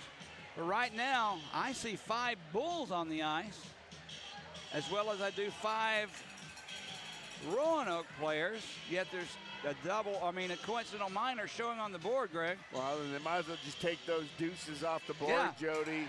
Close the doors and let the guys out after the first whistle after 9:22. So right now it appears we're going to play 5-on-5 hockey. I think it should be 4-on-4 hockey though, Greg, with coincidental Could be. minors. Should be, but that's not what I see right now. 4 Bulls players are out on the ice, 5 Dogs. I told you they got an extra 5 fighting. I believe this is going to result in a 3-minute power play. Wait a minute, 1, 2, 3, 4 Roanoke players, so 1 did get off the ice. So we're at 4-on-4 hockey, like I thought with the coincidentals, as Roanoke's Doney sends it in. Stopped by Stewart. Look out. Almost got away from him. Kepledzianko picks the loose puck up for the Bulls. He'll set it around near side. Scahill drops it back. Big hit there by Broman on Kepledzianko, who delivers another hit, this time to Doug Scott. Now puck at center ice. Phil Edzianko goes down. No call. He got around O'Day but couldn't control the puck. Yeah, that's a good no call there. I'm okay with that. Now Kepledzianko sends his man into the boards, and Roanoke just clears the zone. Birmingham has it in front of Stewart. Played by Gagnon. Mueller Look on out. him. Takes the puck away. Kepledzianko right in front, though. He takes it right back. And Birmingham gingerly in front of their own net. Doug Scott back behind the net. And we'll go with a minute left on the coincidental minors. 10:22 to go, second period. Doug Waite picks the Danny Waite. Here, I said his dad. Yeah, he did. Danny Waite brings the puck in, gets past one, couldn't get past the other. Loose puck, Youngworth has it. Far face-off circle, Cole centers a pass out in front, gets past everyone, and it's picked up by Ryan Riefler, and he'll skate it into the Bull zone. Just inside the blue line, puts the brakes on, gives it to Widmar for O'Day. Plenty of room out there, O'Day scores. Traffic in front. Now I see Hayden Stewart arguing or asking Colton Olin to go argue a point. I don't know if it's going to work or not. I just know this, it's 2-1 Roanoke until further notice. Well, that was, I'm sure Stewart's going to want goalie interference? Well, it was Riefler. He was standing right on the edge of the paint in front of Stewart. I don't know if he was maybe giving him a little whack with his stick. We'll have to see on the replay here. But that's a big goal, Greg. It is, and, you know, nothing flashy about that, Jody. Just a little shot from the point. Yep. But the bottom line is they had that body in front of the net. Here's the call. Number 15, Matt O'Day.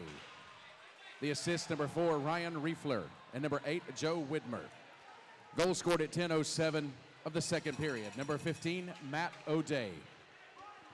Okay, 2-1 is the score now. It'll be interesting to see, I was going to say, how Birmingham responds to this. Once again, up by 1, now down by 1. Now puck shot, far side, down on the play is Dorsey. I don't know if he got a stick to the face or not. Harley sends it in front, back in the Bull zone.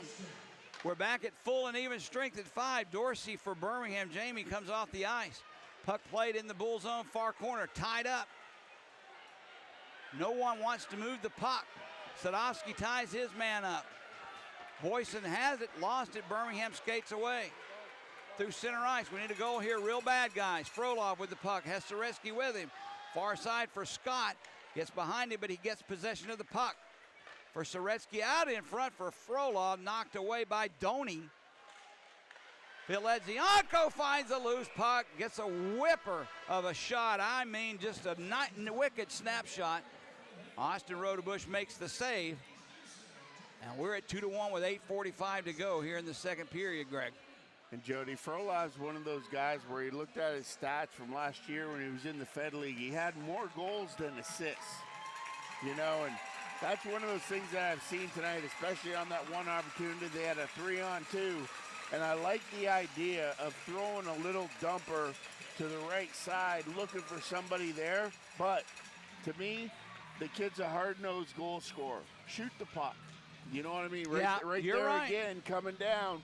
You know, both their goals, they weren't flashy. Even Sinclair's goal, just a little wrister from the blue line. But shoot the puck when the goalie's not expecting it, and you try and get some outcomes. Frolov, I think he's getting some good opportunities, but he's just letting them go by the side. And like Gretzky said, you'll never score what you don't shoot. Matt O'Day, this first goal of the year, gives the Roanoke Rail Yard Dogs a 2-1 lead. The assist go to Ryan Riefler and Joe Widmar. 2-1 Roanoke with 8:45 to go. We really need to get an equalizer, Greg, and not go into this locker room down by 1. 100%. Bulls still taking the game to Roanoke, Jody, no matter how you slice it. Well, they don't need to be changing that physicality they brought to Roanoke for sure. We'll see about the forechecking, though, as Birmingham keeps the puck alive for the moment and comes right back out. Widmar has it at center ice. Out of the reach of Fetchko, played behind the net. Fetchko, his brother, loses it. Kip Ledzianko, a dangerous pass. I don't get it through the slot. Doug Scott will just take it out and send it back into the Roanoke zone. O'Day has it near boards. Lines it up for Fetchko. Fetchko out in front for Widmar. He loses his possession, and Birmingham has it. Bad pass behind Scahill. Escapes him, so he just dumps it in deep. Rodebush out of his net, stops the puck. Trent fans trying to get involved in this and get the Bulls going. Widmar brings the puck, or Lindbergh brings the puck in the Bull zone behind the net. Gagnon, he's tied up on the play. Sinclair will come out with the puck. McGregor Sinclair off the boards back in the Roanoke zone where Bryce Martin has it. Almost coughed it up, but it's played at center ice by Broman. Connects with C.J. Valerian. Near side, look out. Down on the play was Riefler. Birmingham coming the other way. Danny Waite drops it for Olenek. A shot save made. Rebound loose. Picked up by Riefler, and he'll skate away for Roanoke. Riefler dumps it off for Mueller. Far face-off circle behind the net. Look out for the wraparound. Centers one for Doney. Tipped away by Waite. And Roanoke takes the puck at center ice. Into the Bull zone. Loose puck. Look out. Doney will have it. Far face-off circle. Corey Doney in front. Had Riefler there. He'll take the possession of the puck. Doney back for Manning. Timmy Manning gets past Sinclair to the far side. Stacy couldn't get the shot off. Doney with a shot, save made by Stewart, and smartly, he's had enough. He'll just pounce on it. We'll have a face-off. Roanoke was buzzing right then, Greg. Jody, they're buzzing. And the thing about it is Riefler and Broman, whenever they're on the ice, all they do is skate to the front of the net. And they stand, Riefler stands on that right side, right in front of Hayden Stewart. The puck's in the corner, but they definitely know who the puck chasers are, and Riefler's not one of them. But that's where they get that three-cycle going between the opposite forward and the 2D, and that's who's buzzing. The other guys are just keeping everybody else occupied in front of Hayden Stewart. Off the draw, Gronick sends it ahead. Zareski giving chase. O'Day catches up with it first behind his own net. In the Roanoke zone now, sitting near side. Sadowski pinching in, keeps it alive for the Bulls. He's tied up, though, by Stacy. Oh. Puck slid right through the slot, picked up by the Bulls. There's a shot well wide of the net. Kennedy was there. He had it poked away from him by Manning. And we're going to have a penalty coming up here. 6:06 to go. This one's going to be on Roanoke. Manning as going to the box is Manning. Well, interference. They call interference. Either way, Birmingham back on the power play, second time of the night. Both teams with 2 power plays. No power play goals to speak of. Big opportunity for Birmingham to change their mindset, Greg. Yeah, they're doing the same thing they've done in previous games. They know that they're now down when they were up. A goal here on the power play, maybe it changes things. You just need something good to happen, you know? 100%. It's like punching the clock, and then come Friday you get paid, Jody. Bulls are putting in the work. Now it's time to cash that check. Sinclair takes the possession of the puck, had it knocked away from him. Back at the point on the power play, Doug Scott has it. Scott just inside his own blue line, near side Kennedy. On the perimeter, though, Birmingham not getting anything deep. Kennedy back for Scott, far side. One-timer by Zareski. Goes wide, and C.J. Valerian can't get it out. But Birmingham actually cleared it themselves. They were trying to get it back to Scott at the blue line, but it just didn't work. 1.5 minutes to go on the Bulls' power play. Doug Scott has Waite cruising. He'll drop it, though, as Sinclair. Brings it in, drops it for Zareski. For Scott, sends one in front. Waite was there, deflected by Waite wide. Sinclair picks up the loose puck. Drops it down for Danny Waite. Back for Sinclair. For Scott, one-timer is hit. That hit Waite in front. Yep. That one's smarted. He's coming off. He's not hurt, but I know he is hurting. As Doug Scott has it, under a minute to go in the power play for Birmingham. Scott gets it ahead. Near side picked up by Olenek, lost it, and cleared down the ice by Acosta. Birmingham needs to get regrouped here and bring the puck into the Roanoke zone. We'll see if they can. Olenek gives it up near side. Kip Ledzianko. Cross-ice pass connects with his brother. Now off the skate of Wood. Puck comes near side. Kip stretches out to keep it in for Birmingham. Kip Ledzianko kept it alive. Takes the shot. Save made by Rodebush. Loose puck picked up by Sadowski. He'll cut around the net. Gives it for Phil Ledzianko. Down low, had Olenek out in front. Couldn't get in the puck. And there's Kip with a shot blocked by Fetchko. And they'll take it and send it back to center ice. Offside is going to be the call. They're arguing with the play with only 5 seconds of power play time remaining. 4:10 to go in the period. Birmingham looks like they're done on this power play too, Greg. Well, they've clawed their way back, Jody, getting some shots in on Rodebush. So you know, their work's paying off. They're getting the opportunities. Rodebush making some big saves, but that's kind of been the tail of the tape for the Bulls. Yeah. Where they've outshot teams. Even when they played Evansville, they outshot them through regulation time, and that's kind of the going right here is the Bulls outshoot the other teams, but just a breakdown here and there, and it's costing them. I still say one time, a goal right here to even things up has got to do something emotionally as well as mentally, which would translate to physically. If they could just get that equalizer here before we go to the second intermission. Definitely. And you know that one goal lead, you see how quickly it gets diminished, Jody, and then usually there's a quick popper to send them ahead, just like we did Yeah. in that last game against Pensacola where they were down by 1. So the Bulls are very momentum-based in what they do, and they got to keep this going, keep battling. They're working hard, get one here, and then look to win this one in the third. Face off just outside the Roanoke blue line. Kyron Gronick wins it. Gagnon sends it in, and that'll do it for the power play. Back on the ice, Timmy Manning. We're at 5-on-5 hockey. Kept alive by Gagnon, sends it behind the net. Picked up by the Dawgs. They can't clear it, though. Behind the play. Caron has the puck. Back at the blue line for Youngworth. Returns it for Caron. There's a shot off the skate of Martin. Goes well wide of the net. Frolov takes a big shove there by Broman. Keeps it alive for the moment, but Broman takes it back for his own defense. That right there, Greg, I don't think I've ever seen a player fly through the air 2 or 3 feet like he just did. That was like Blades of Steel, Jody, figure skating on ice. Now it's brought in to the Roanoke zone, played down low, walks out in front, backhander save made, and Rodebush holds on. Now Gronick gives Rodebush a shot, which attracts all kinds of Roanoke attention. Gronick takes a shove from Corey Doney. Bryce Martin there as well.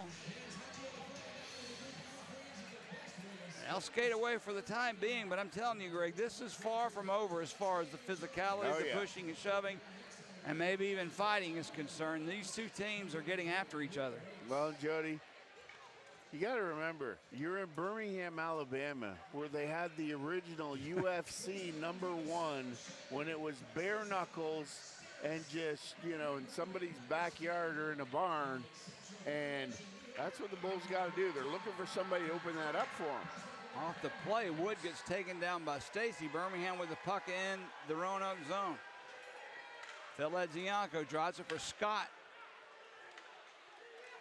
Just inside the blue line, he'll play it far side. There's a shot save made by Rodebush. Rebound right there. Wood had a chance at it.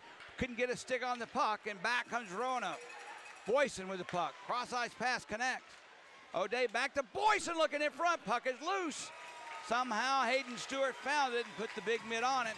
And with 2:44 to go here in the second, we'll have a face-off to his left. And that's exactly what I'm saying, Jody. Almost reminiscent of the other goal that Roanoke got, but the Bulls had full pressure. They're getting scoring opportunities. The puck dribbles out this side, but Roanoke's size on defense, they are really clearing out the front of that net well, and then they chip the puck in the middle, and here comes Roanoke with a scoring opportunity of their own that Hayden Stewart had to be very careful on to close up that 5-hole and keep this at a 1-goal game. Off the draw, Roanoke's Lindbergh sends it into the corner. Played behind the net. Sadovsky will have it for Birmingham. Off the boards, trying to connect to Wade at center ice. It's tipped away from him. Still alive in the Bull zone. Harley has it behind Hayden Stewart.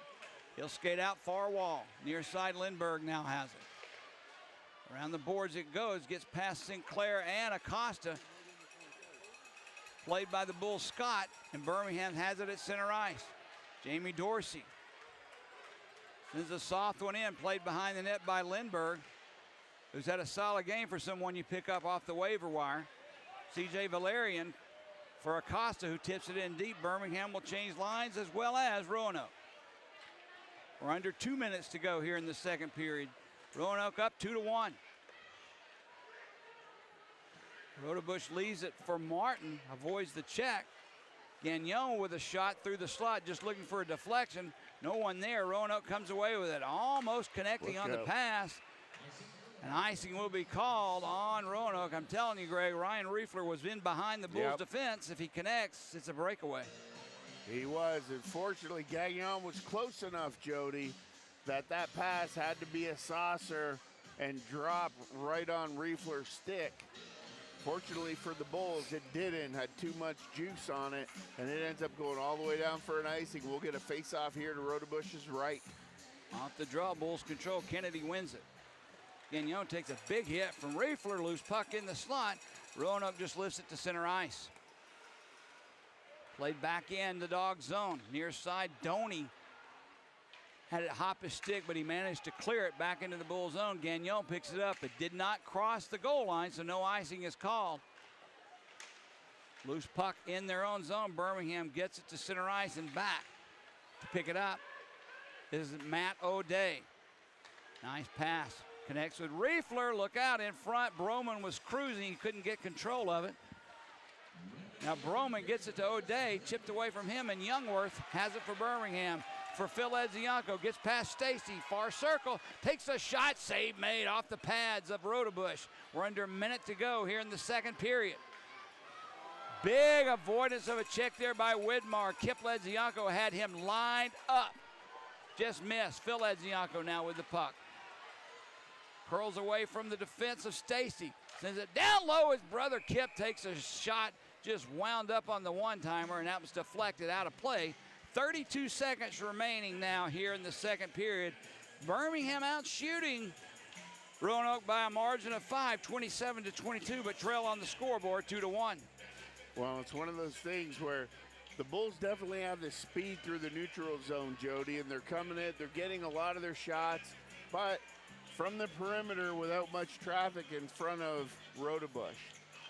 Danny Waite once again wins the draw, but it gets past Sinclair, picked up by Roanoke. They'll send it back into the Bull zone. Look out. Scahill had it taken away from him by Fetchko, but Fetchko misses on that shot. 5 foot in front of Hayden Stewart. Tipped back into the Roanoke zone by Olenek. Played by Rodebush. He almost gave it away to Olenek. Under 10 seconds to go. Lindbergh has it for Roanoke. Takes a peek at the scoreboard. Sends one off the boards. Back into center ice, and that'll do it for the second period of play. And Greg, Roanoke takes the 2-1 lead into the locker room at a goal at 10:07 here in the second period. Matt O'Day is first of the year. Ryan Riefler and Widmar on the assist. But the most important question I have right now, as we see the Bulls skate off into the locker room for the final intermission break, is what kind of mentality are they going to have sitting in those locker room stalls, knowing they were up, and as has been for the entire season, now they find themselves down with 20 minutes to go. I don't think it matters, Jody. I think you've got to come into this and you're like, boys, we're 20 minutes away. We got to win by a goal, right? You got to bring points out of this game, and I think that's the mindset of the Bulls. You look at everything. The Bulls had 17 shots that period to Roanoke's 10. You know what I mean? I mean, you're doing everything right. You're pushing up the mountain. You just got to keep going. I hate saying things like, we've been in every game. We've been right there. But the fact of the matter is, we have been. Just a break here and there, a centimeter instead of hitting the post. And, I mean, come on. They're playing their hearts out tonight, yet they find themselves down on the scoreboard. Now, you've been in that kind of a locker room. I want you to explain to me how frustrating it is and what guys are saying to each other. Not the coaches, but the guys are saying to each other, knowing we're trailing, but we're playing our butts off. Jody, I just think it's one of those things where you just go around and you just keep telling everybody and you keep picking everybody up. And what you're doing is you're looking for that guy who's working. He's just not getting the conversion on the other side. And you just got to tell him, hey, man, next shot, it's all you. Come on, we need you. You know, who's got one in him? That's another thing you hear in the locker room a lot. Who's got one? Seriously, look around the room. We got a good hockey team here. Who's got one this period? I got one. I got one. Okay, there's two. All right, who's got another one? You see what I mean? You just got to stay positive, and that's the thing. the thing about hockey when you have fun, there's a dimension, Jody, that's called flow. And flow is like whatever you enjoy doing, and you're doing it on a Sunday afternoon, and you start at 1 o'clock, and when you enter that flow zone, next thing you know, it's 3:30, and you've just been doing it for 2.5 hours, but it feels like 10 minutes.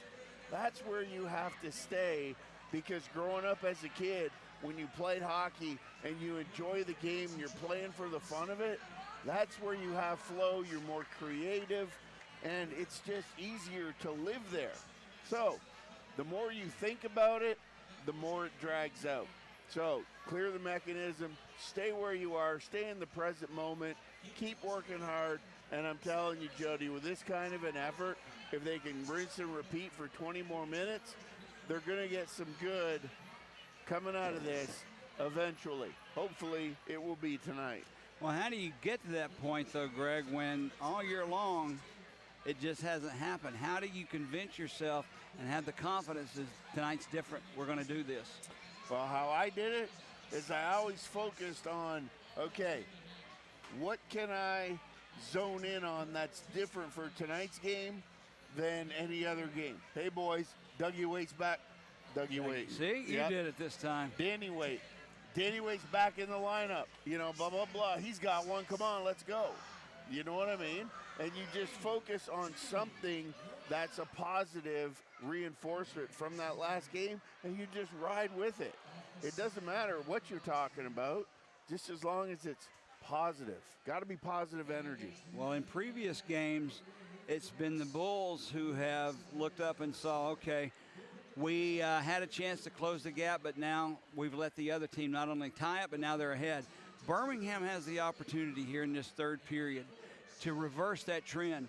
Instead of watching the other team tie it up and take the lead, we can do that.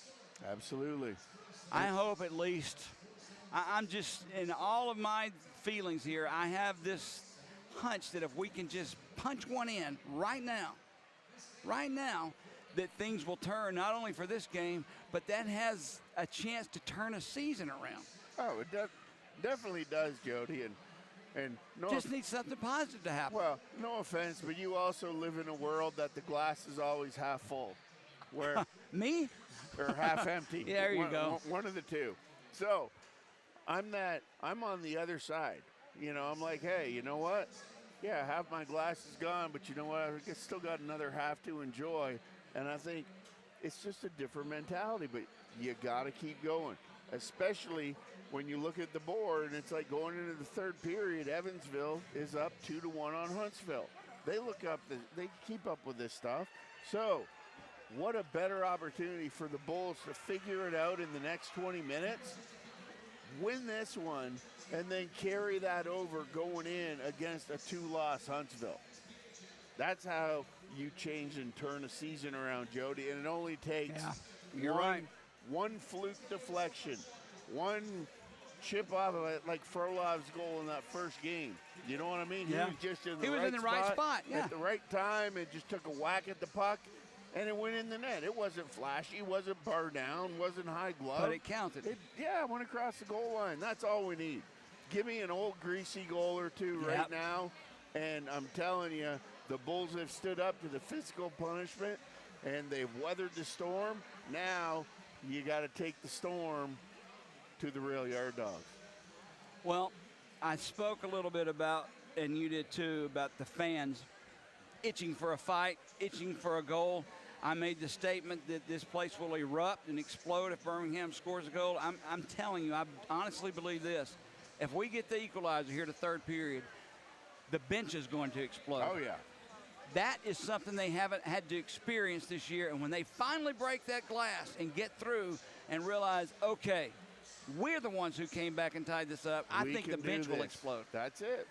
Okay, well, that's our positive thought for the night. That's our strategy. Now, if Bulls can go back in the locker room and actually take real hockey strategy and put it to use, that was our little pep talk, I guess, if nothing else. All right, we're going to take a break. We have about 12 minutes to go before the start of the third period.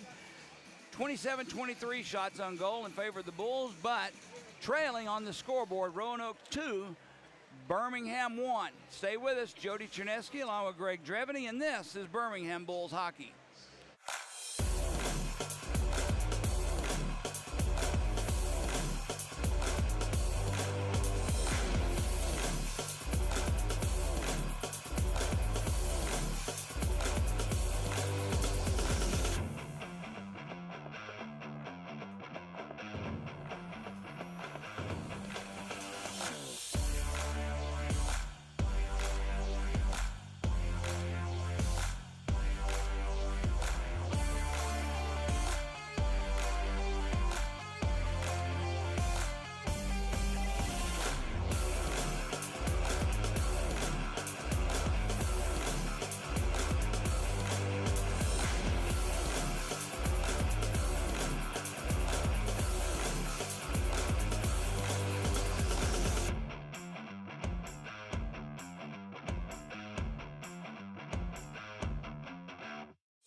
back to SPHL.com and Flow Sports. The recap around the league. Fayetteville 2-1 over Macon and OT. So Macon will get a point.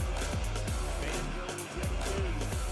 Pensacola up 2-1 over Knoxville. So 12 minutes to go in the third period.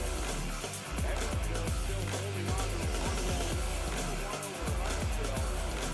Going into the third period. Quad City and Peoria knotted at 1 at the end of the second period of play.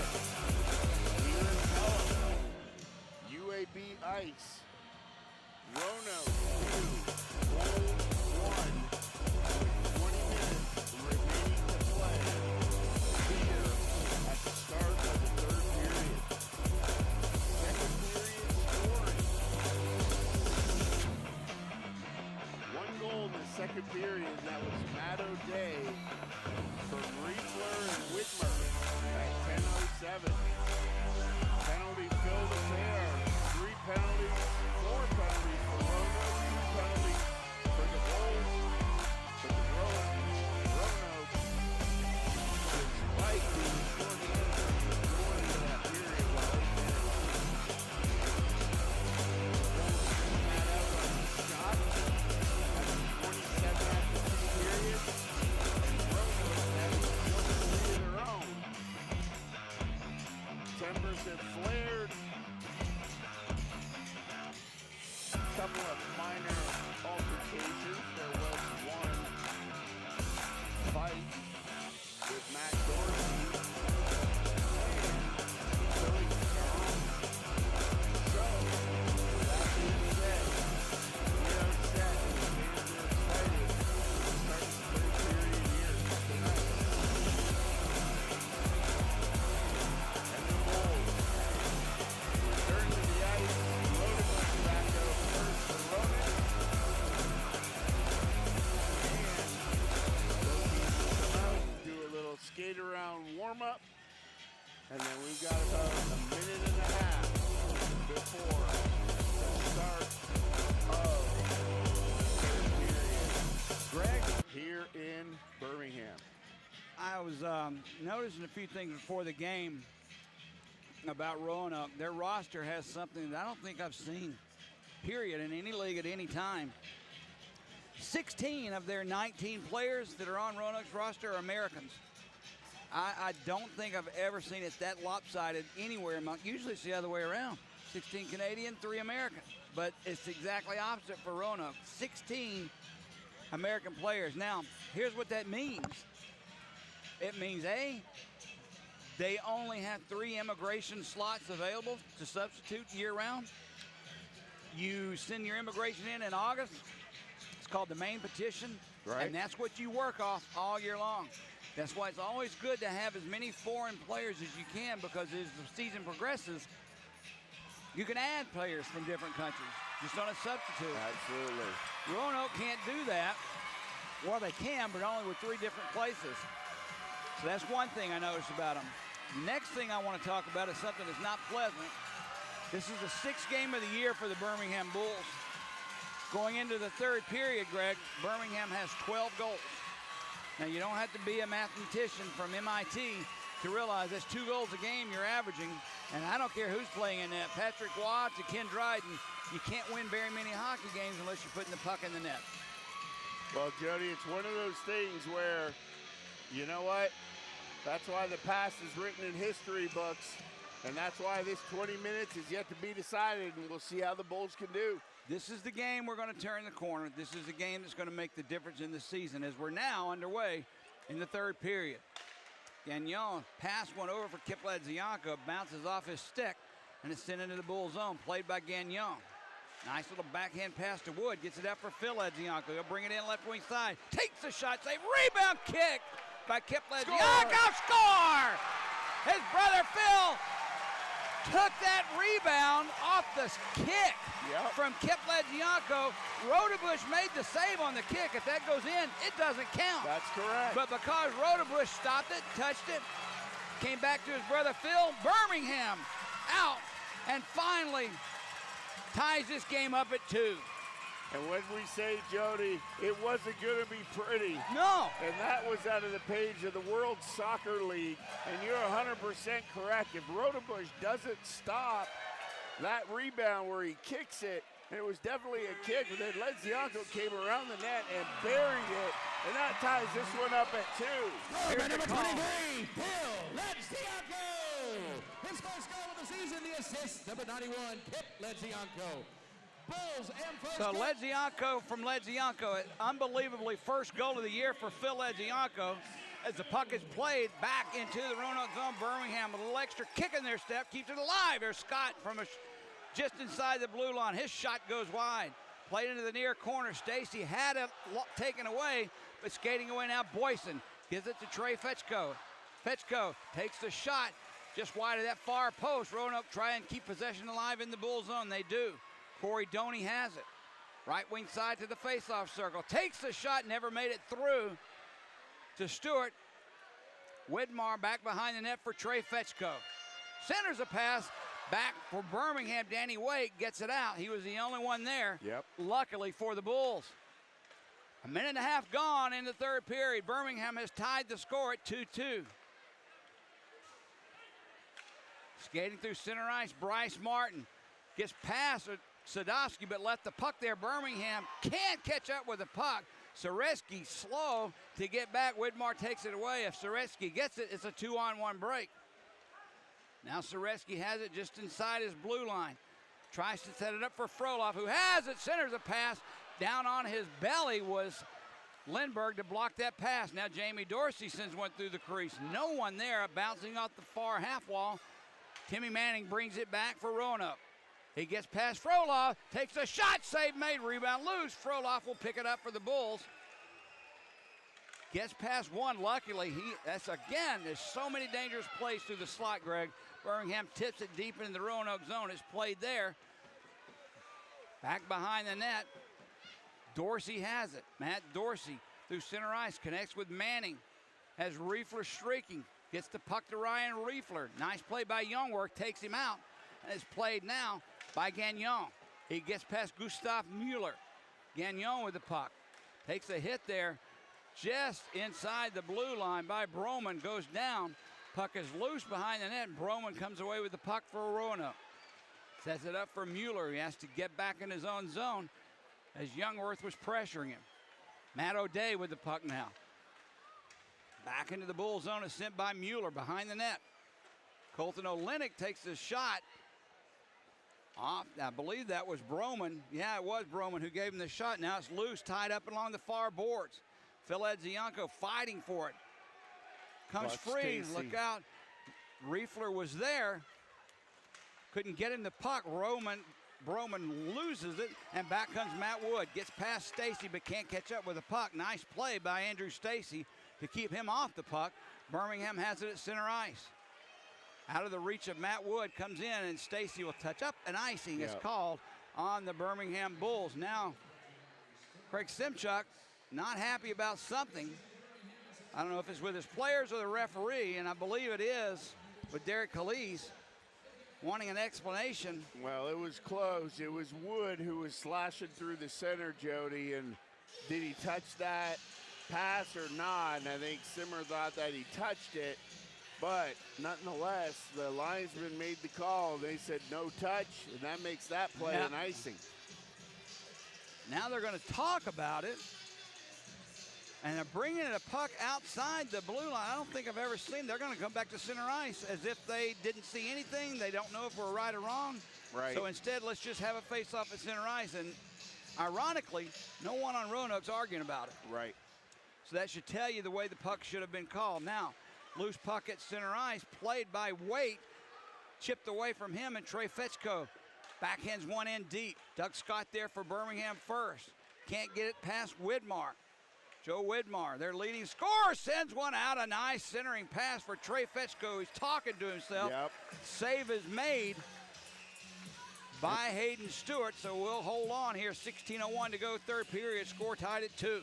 And where that looks like a routine save, Jody, I'm telling you, that was a big save by Stewart because he didn't have a lot of reaction time on it. It came through traffic. Roanoke coming into this game, Greg, has lost 3 of their last 4. We've talked at length about Birmingham. As Sinclair sends one right out in front for Danny Waite. He's just behind him. Great scoring chance for the Bulls. Jamie Dorsey will try and bring it in. He'll set it up for Sadowski.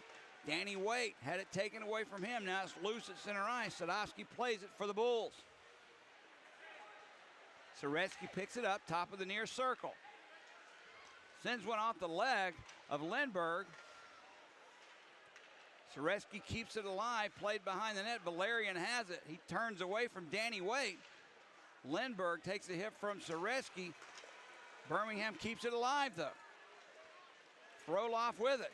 Takes the shot, never made it through. Waite has the puck behind the net. Centers one.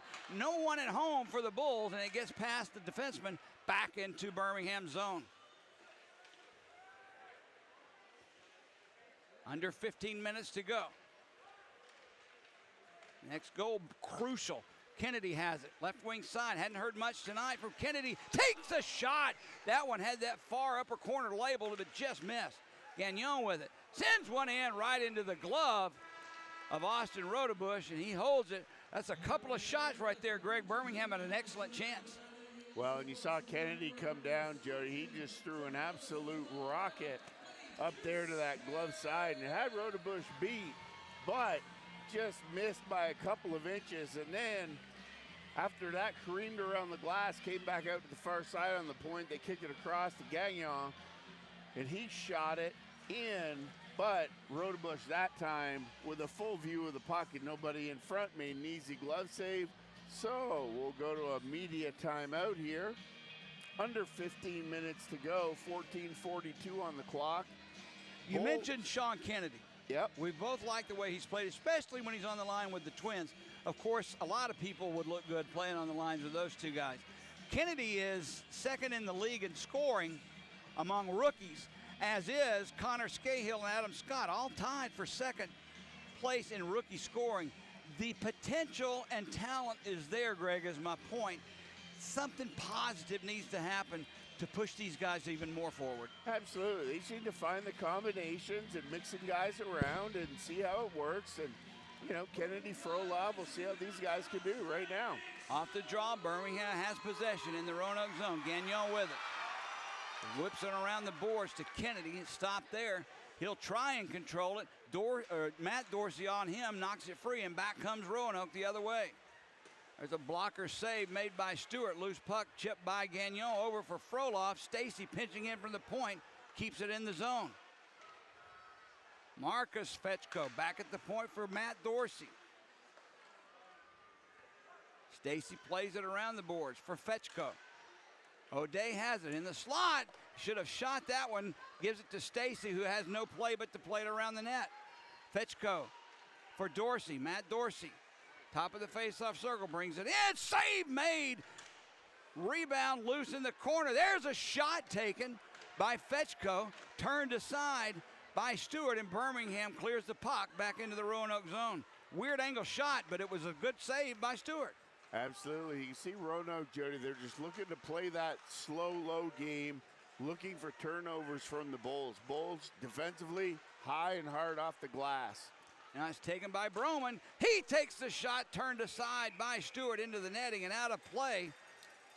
So at 13 1/4 left to go here in the third, faceoff will be in the Bulls zone. I don't see a lot of heavy forechecking by Roanoke, but you're right. They're getting into the spots where they can keep the puck alive and waiting on Birmingham to chip it and have a turnover of some sort. Well, and they're sending their guys to the walls, and they're looking for those hard rims by the Bulls defenders. So if you're Birmingham, instead of rimming the puck, you just want to have the D move their feet and start moving north. There's a shot right off the draw taken by Roanoke. It goes high and wide. Birmingham has the puck.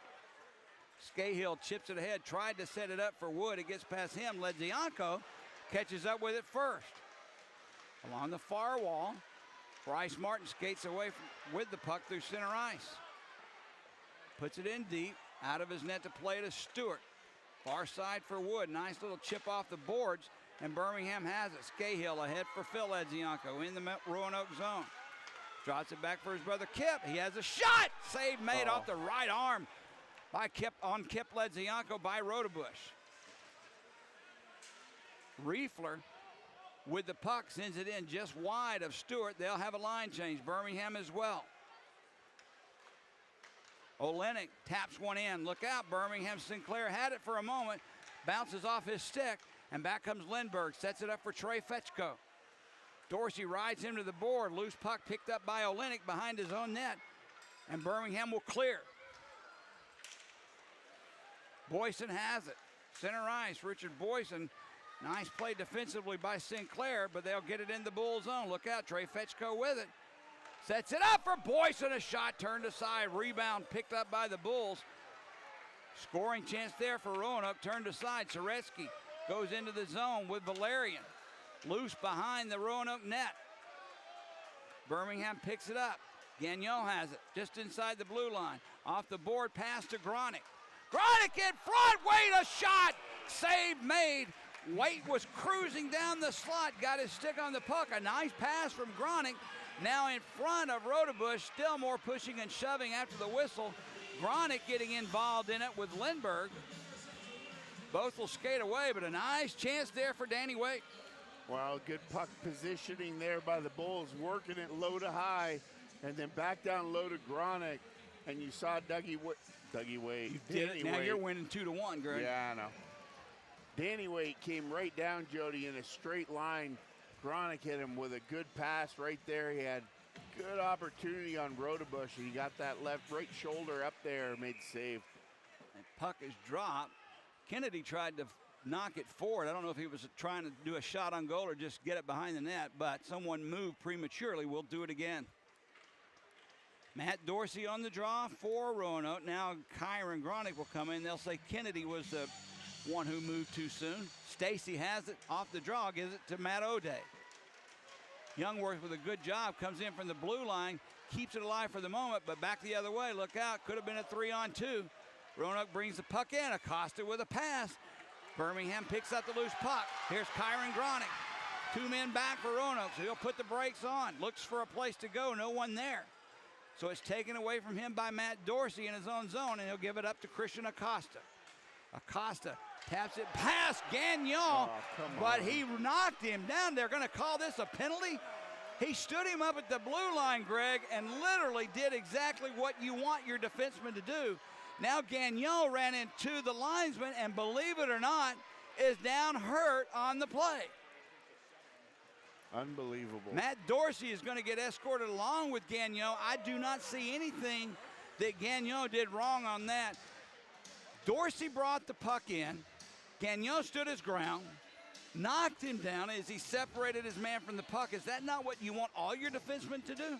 Well, that's what you want them to do, Jody, but technically, the way that the game is written now, if you do that and the way Dorsey chipped it in, sent it in deep, because he doesn't have possession of the puck, you're not supposed to interfere with him. I thought it was perfectly played, and that's exactly what Gagnon's supposed to do there.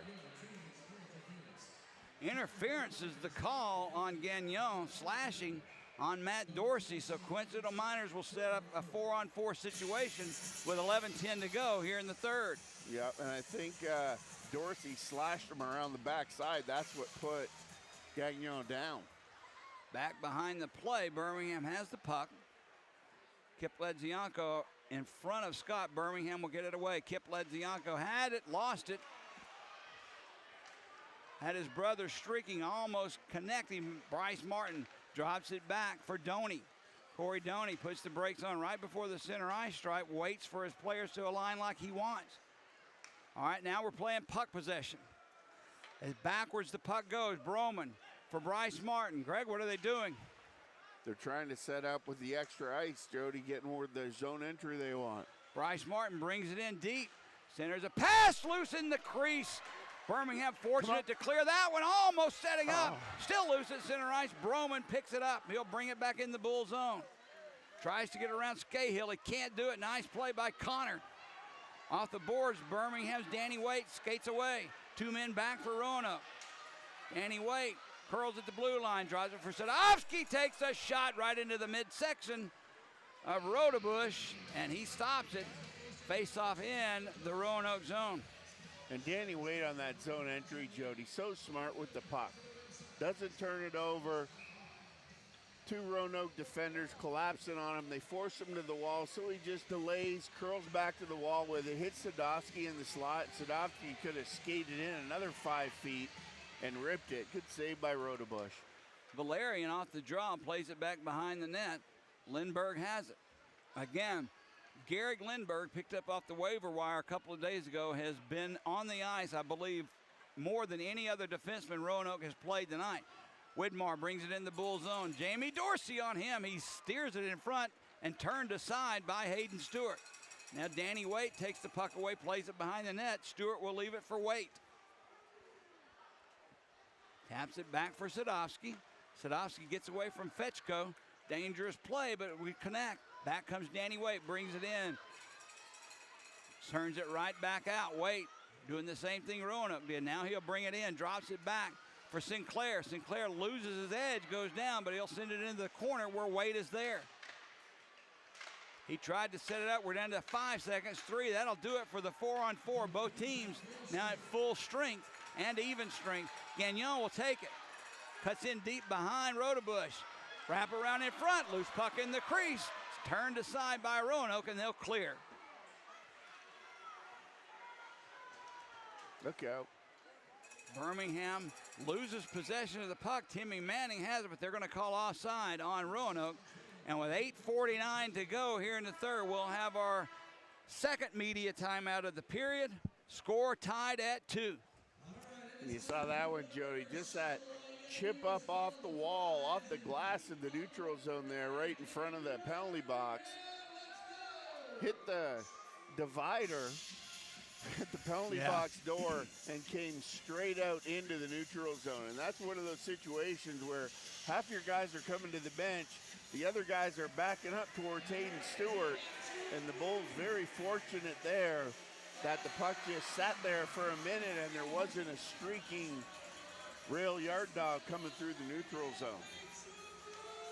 28:57 attendance tonight here in Pelham, and that's not bad when you consider high school football playoffs are going on as well as a storm blowing in. Sometimes the storms do worse for attendance than any other thing. Yeah.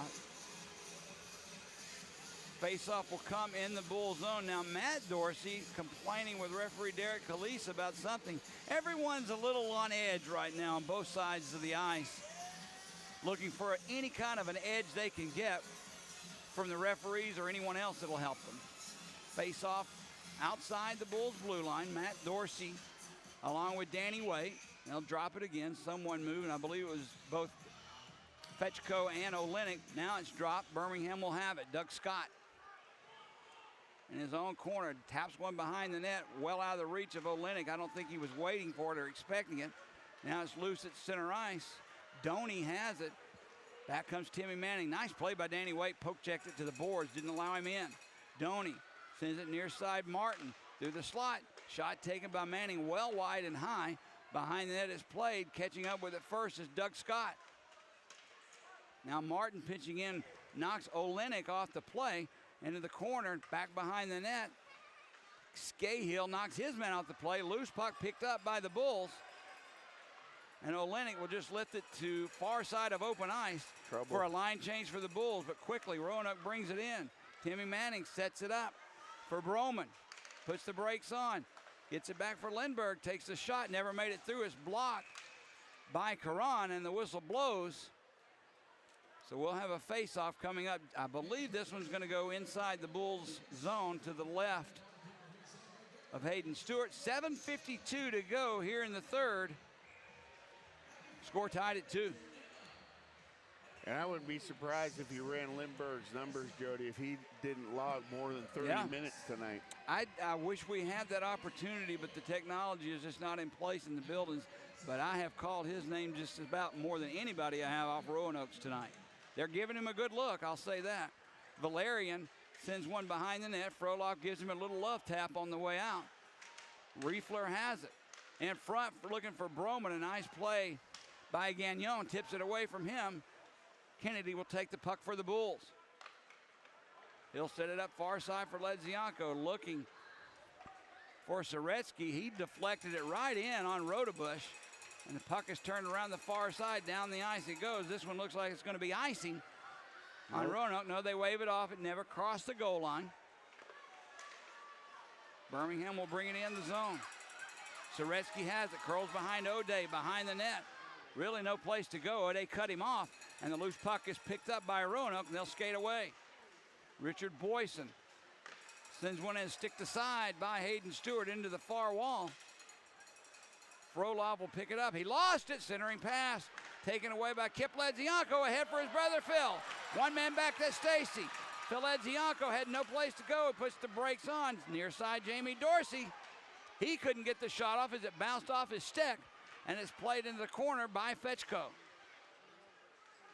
Dorsey keeps it in for the second, but it does escape the zone. Birmingham will have to retreat. Had an opportunity by the wayside there as Phil Ledzianko was there, Greg. At center ice, Sadowski tried to get it in, couldn't do it. Now Kip Ledzianko does. And it's played by Stacy around the near side. Ahead for Doney. Voids the check by Olenek. Doney still with the puck. Drops it back for Stacy. He'll set it up far side for Doney. Off the boards, Dorsey gets in between Acosta and the puck and sends it back into the Roanoke zone. 5:55 to go, third. We're still tied at 2. Bulls doing a great job in that neutral zone, blocking it out, Jody.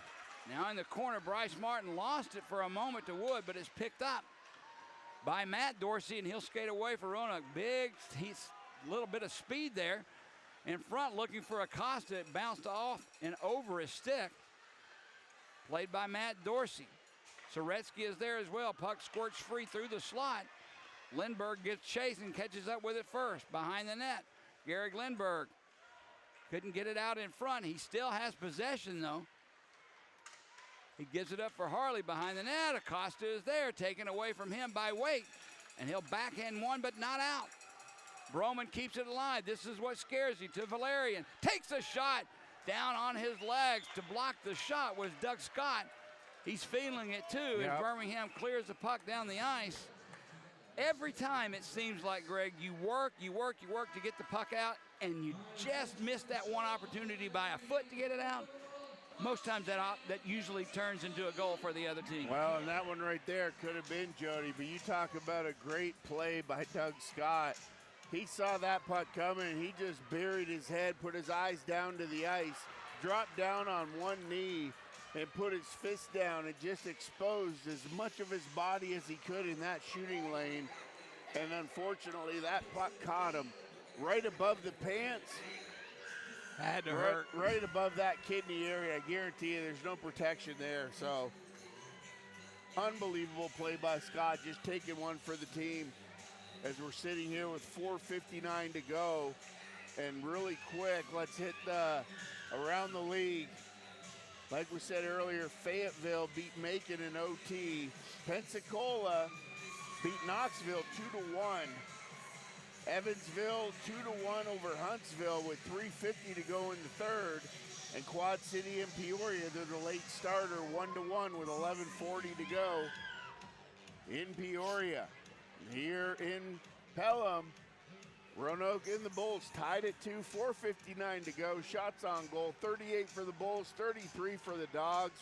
And it's been a great game for all the fans. Jody, we just need this one to tilt our way. Off the draw, Roanoke has possession. Mueller with it in the corner. Danny Waite on him, a centering pass. Shot taken, blocked, and sent back to center ice by the Bulls. Andrew Stacy with the puck. Stacy still with it. Knocked off his stick, but right on to Matt O'Day. Now Birmingham intercepts. Look out, almost to the offside. Bringing it in to Sinclair, poked away from him. Now we're going to get a penalty called. I believe this one's coming up on Andrew Stacy of Roanoke for a slash. Well, definitely. No, they call it a hook, but nonetheless, that's a power play for the Bulls with 4:33 to go. This is exactly what the Bulls needed. Well, and that's what we talked about, Jody, that intensity and those one-on-one battles and puck hounding and staying on the man. And that's what they did there. They didn't give Roanoke's defenders any time to regroup whatsoever. big hit down there, coughed the puck up, and then Sinclair went in with a burst of speed. Stacy didn't have any other choice but to slow him down. Off the draw, Phil Ledzianko wins, gets it back to Sadowski. Far side, Kip Ledzianko to his brother Phil. Try to return pass, it's tipped to him. Sadowski with a shot, goes wide, rebound was there. Birmingham couldn't get it. They do have possession of the puck though. Phil Ledzianko back to Sadowski, a shot, save is made, rebound loose, still loose. Kick to the side of the net, and Corey Doney will skate away for Roanoke. Through center ice, Doney just lofts one in. They'll come off for a new penalty killing unit. Bulls maintaining that same power play as Kip Ledzianko tips it up for Colton Olenek, who has it. Around the board, set up for the Bulls. Phil Ledzianko with it, gets away from him, look out. Couldn't keep it in. Birmingham has to retreat out of the zone. 1:10 remaining on this power play for the Bulls. Sinclair will bring it back in. Valerian on him, he curls behind the net, gets it for Phil Ledzianko just inside the Roanoke blue line. Now the man up top, that's Sadowski, plays it down low. Sinclair out in front, a shot wide by Kennedy. Sadowski has it, Phil Ledzianko. Down low for Sinclair, off his skate, he'll return it to Phil. Phil Ledzianko with the puck, we're down to 40 seconds. Sadowski, back to Phil Ledzianko, somebody shoot. Off the side, Sinclair sends it to the far wall. Phil Ledzianko has it. He takes the shot, deflected just wide. Kennedy has it in the corner. Back behind the net for Sinclair. This power play unit's been out a long time, Greg. Soreski gets it for Sinclair. Top of the face-off circle. Back for Sadowski. Down low, Wood. Fanned on the shot, and it's taken and lifted out of play. I don't know if they're going to call it deflected or not, but if it's not deflected, that's a delay of game penalty. They're talking about it. Well, the question is, Jody, did that puck go in the bench or did it go into the crowd? I didn't see where it landed. It went into the, Zimmer's saying, or Simchuk saying it went into the crowd out of play. If it went into the crowd, that's a penalty, a defensive clear. I don't know that they're going to give it to Birmingham. They may be saying it was deflected. The referee shaking his head no. And that's 14 seconds remaining on the current power play for Birmingham. 2:46 to go in the third. Colton Olenek's arguing his tail off right now, but to no avail. See if the guys at Flow Sports can pull up that rebound, Jody, or get the fan to stand up with the souvenir, one of the two. Well, Zimmer, it's Shrek Simchuk just about to lose his mind. They're saying the puck went across the glass behind the Bulls bench, not in the Bulls puck bench. Right there. And finally the fan gets up and says, look, Coach I've got it. Holding the puck. I don't think the referee and the linesman care about her holding the puck up, but they are discussing this, and I hope to goodness, if it did go out of play, they call it.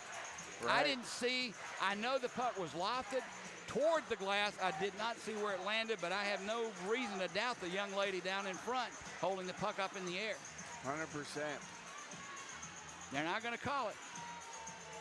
2:46 to go, 14 seconds remain on this power play. The crowd doesn't like it, and I know Craig Simchuk hates it. He is livid down there. Danny Waite on the draw for the Bulls. Things, if it was wrong, things have a way of working themselves out. Absolutely. Soreski with the puck. Near side off the boards for Kennedy. Down low, almost tipped away. Comes back for Kennedy. He loses it. Broman skates away. 2 men back for the Bulls. Danny Waite catches up with him first. That'll kill the penalty. Puck comes in front. Wow. Save turned aside by Stewart, and Birmingham has it. Kennedy with the puck. 3 men back for Roanoke. Has no choice but just to dump it. Bryce Martin goes in with Kennedy. Puck squirts free from both, and Riefler skates away for Roanoke. Riefler cuts wide, looks for a place to go, and a bad angle shot. Save made by Stewart, though. Phil Ledzianko has the puck. Long pass ahead for Wood, and that's the second time Wood lost his balance and went down. Loses possession. Corey Doney with it. Gets up ahead of steam. Ahead to Widmore in the Bull zone. Takes a hit there from Phil Ledzianko. Centers a pass for Riefler. He couldn't control it. Played in the corner. Fetchko has it. He'll send it behind the net. Gagnon will take it away. Give it to Kip Ledzianko, who just lifts one to center ice. 1.5 minutes to go here in this third period. Trey Fetchko had it knocked off his stick on a nice poke check. 3-on-3 the other way. McGregor Sinclair sends one in. Blocker save made by Rodebush. Loose puck. Sinclair's there. Back to Wood. He fanned on the shot. Rebound goes into the near corner without a stick. Valerian throws an elbow right in front of the referee. No call. Loose puck along the near boards. Picked up by Boyson. Richard Boyson ahead to Widmar. Look out. Don't let him loose. That's their leading scorer. Yep. Joe Widmar with the puck. Drops it for Lindbergh. A shot save made. Rebound still loose. Goes to the crease. Roanoke's Matt O'Day couldn't get a stick on the puck, and Birmingham clears.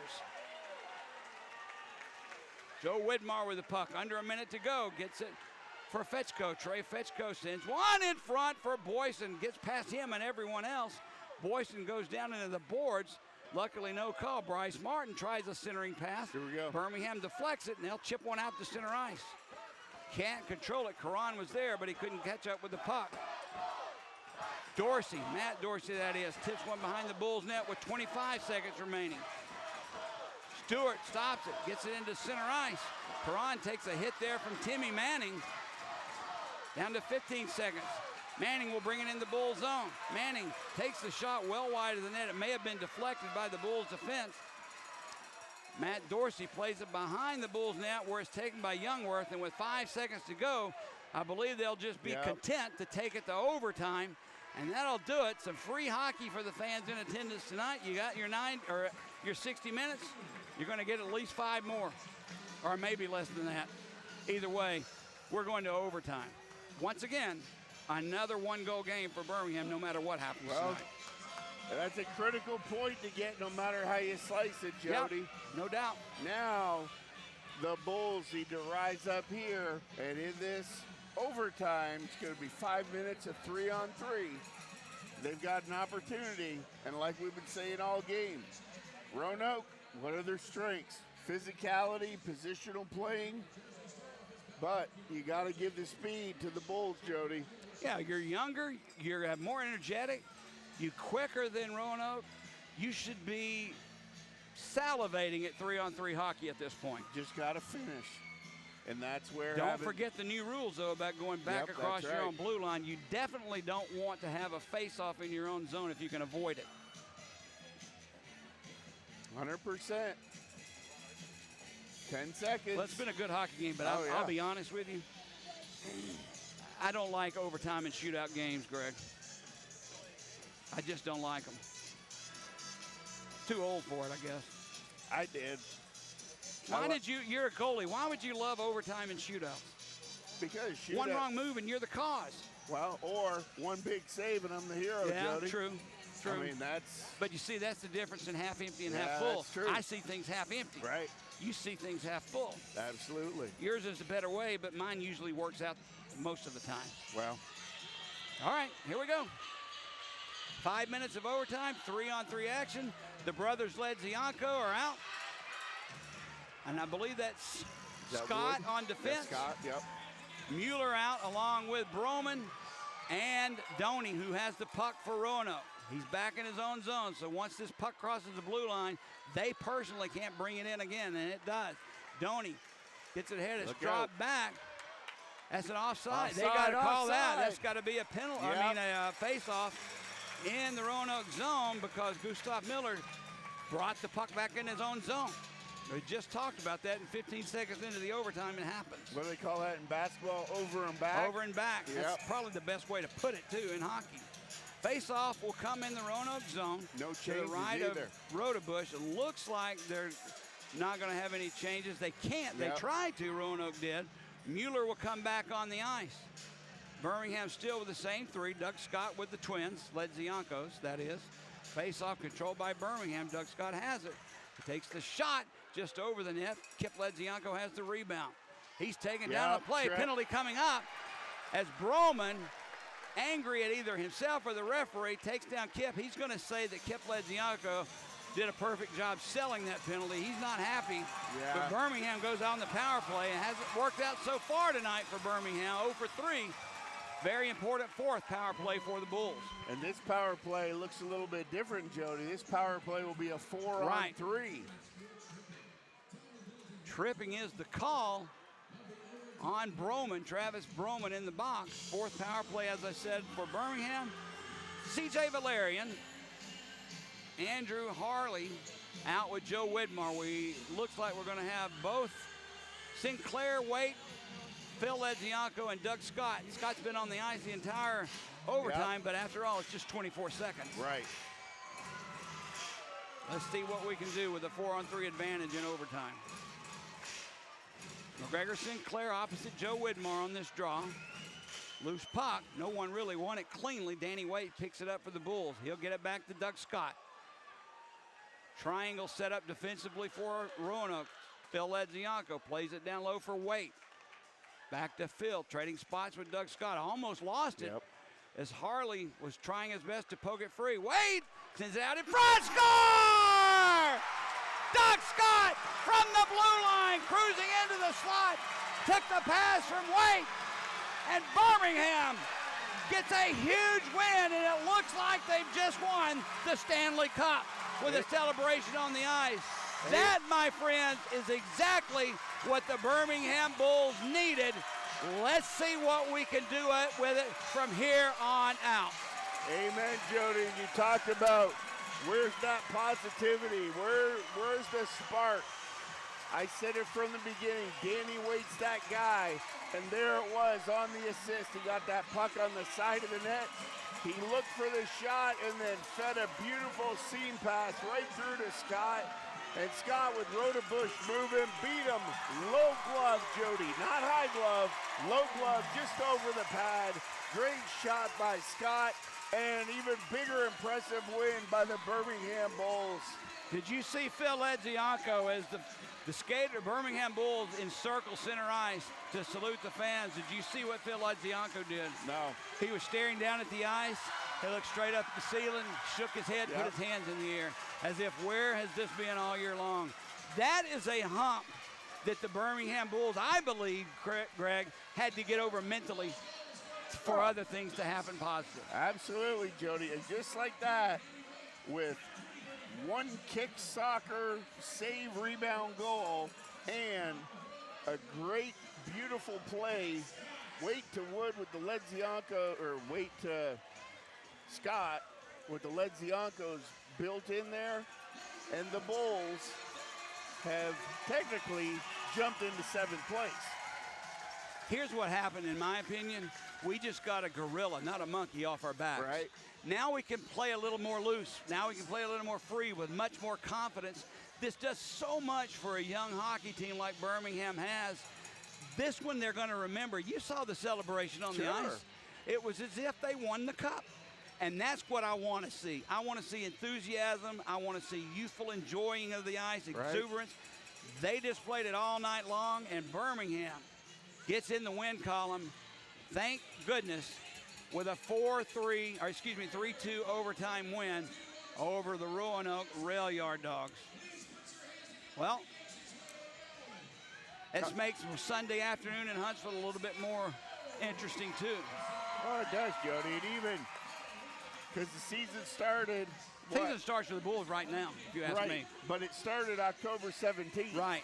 And the fans have been right there. It's been so close, game after game after game. And tonight, there you go. They put in the work, 40-hour work week, and they just cash a check. Let me say something, too, about Doug Scott.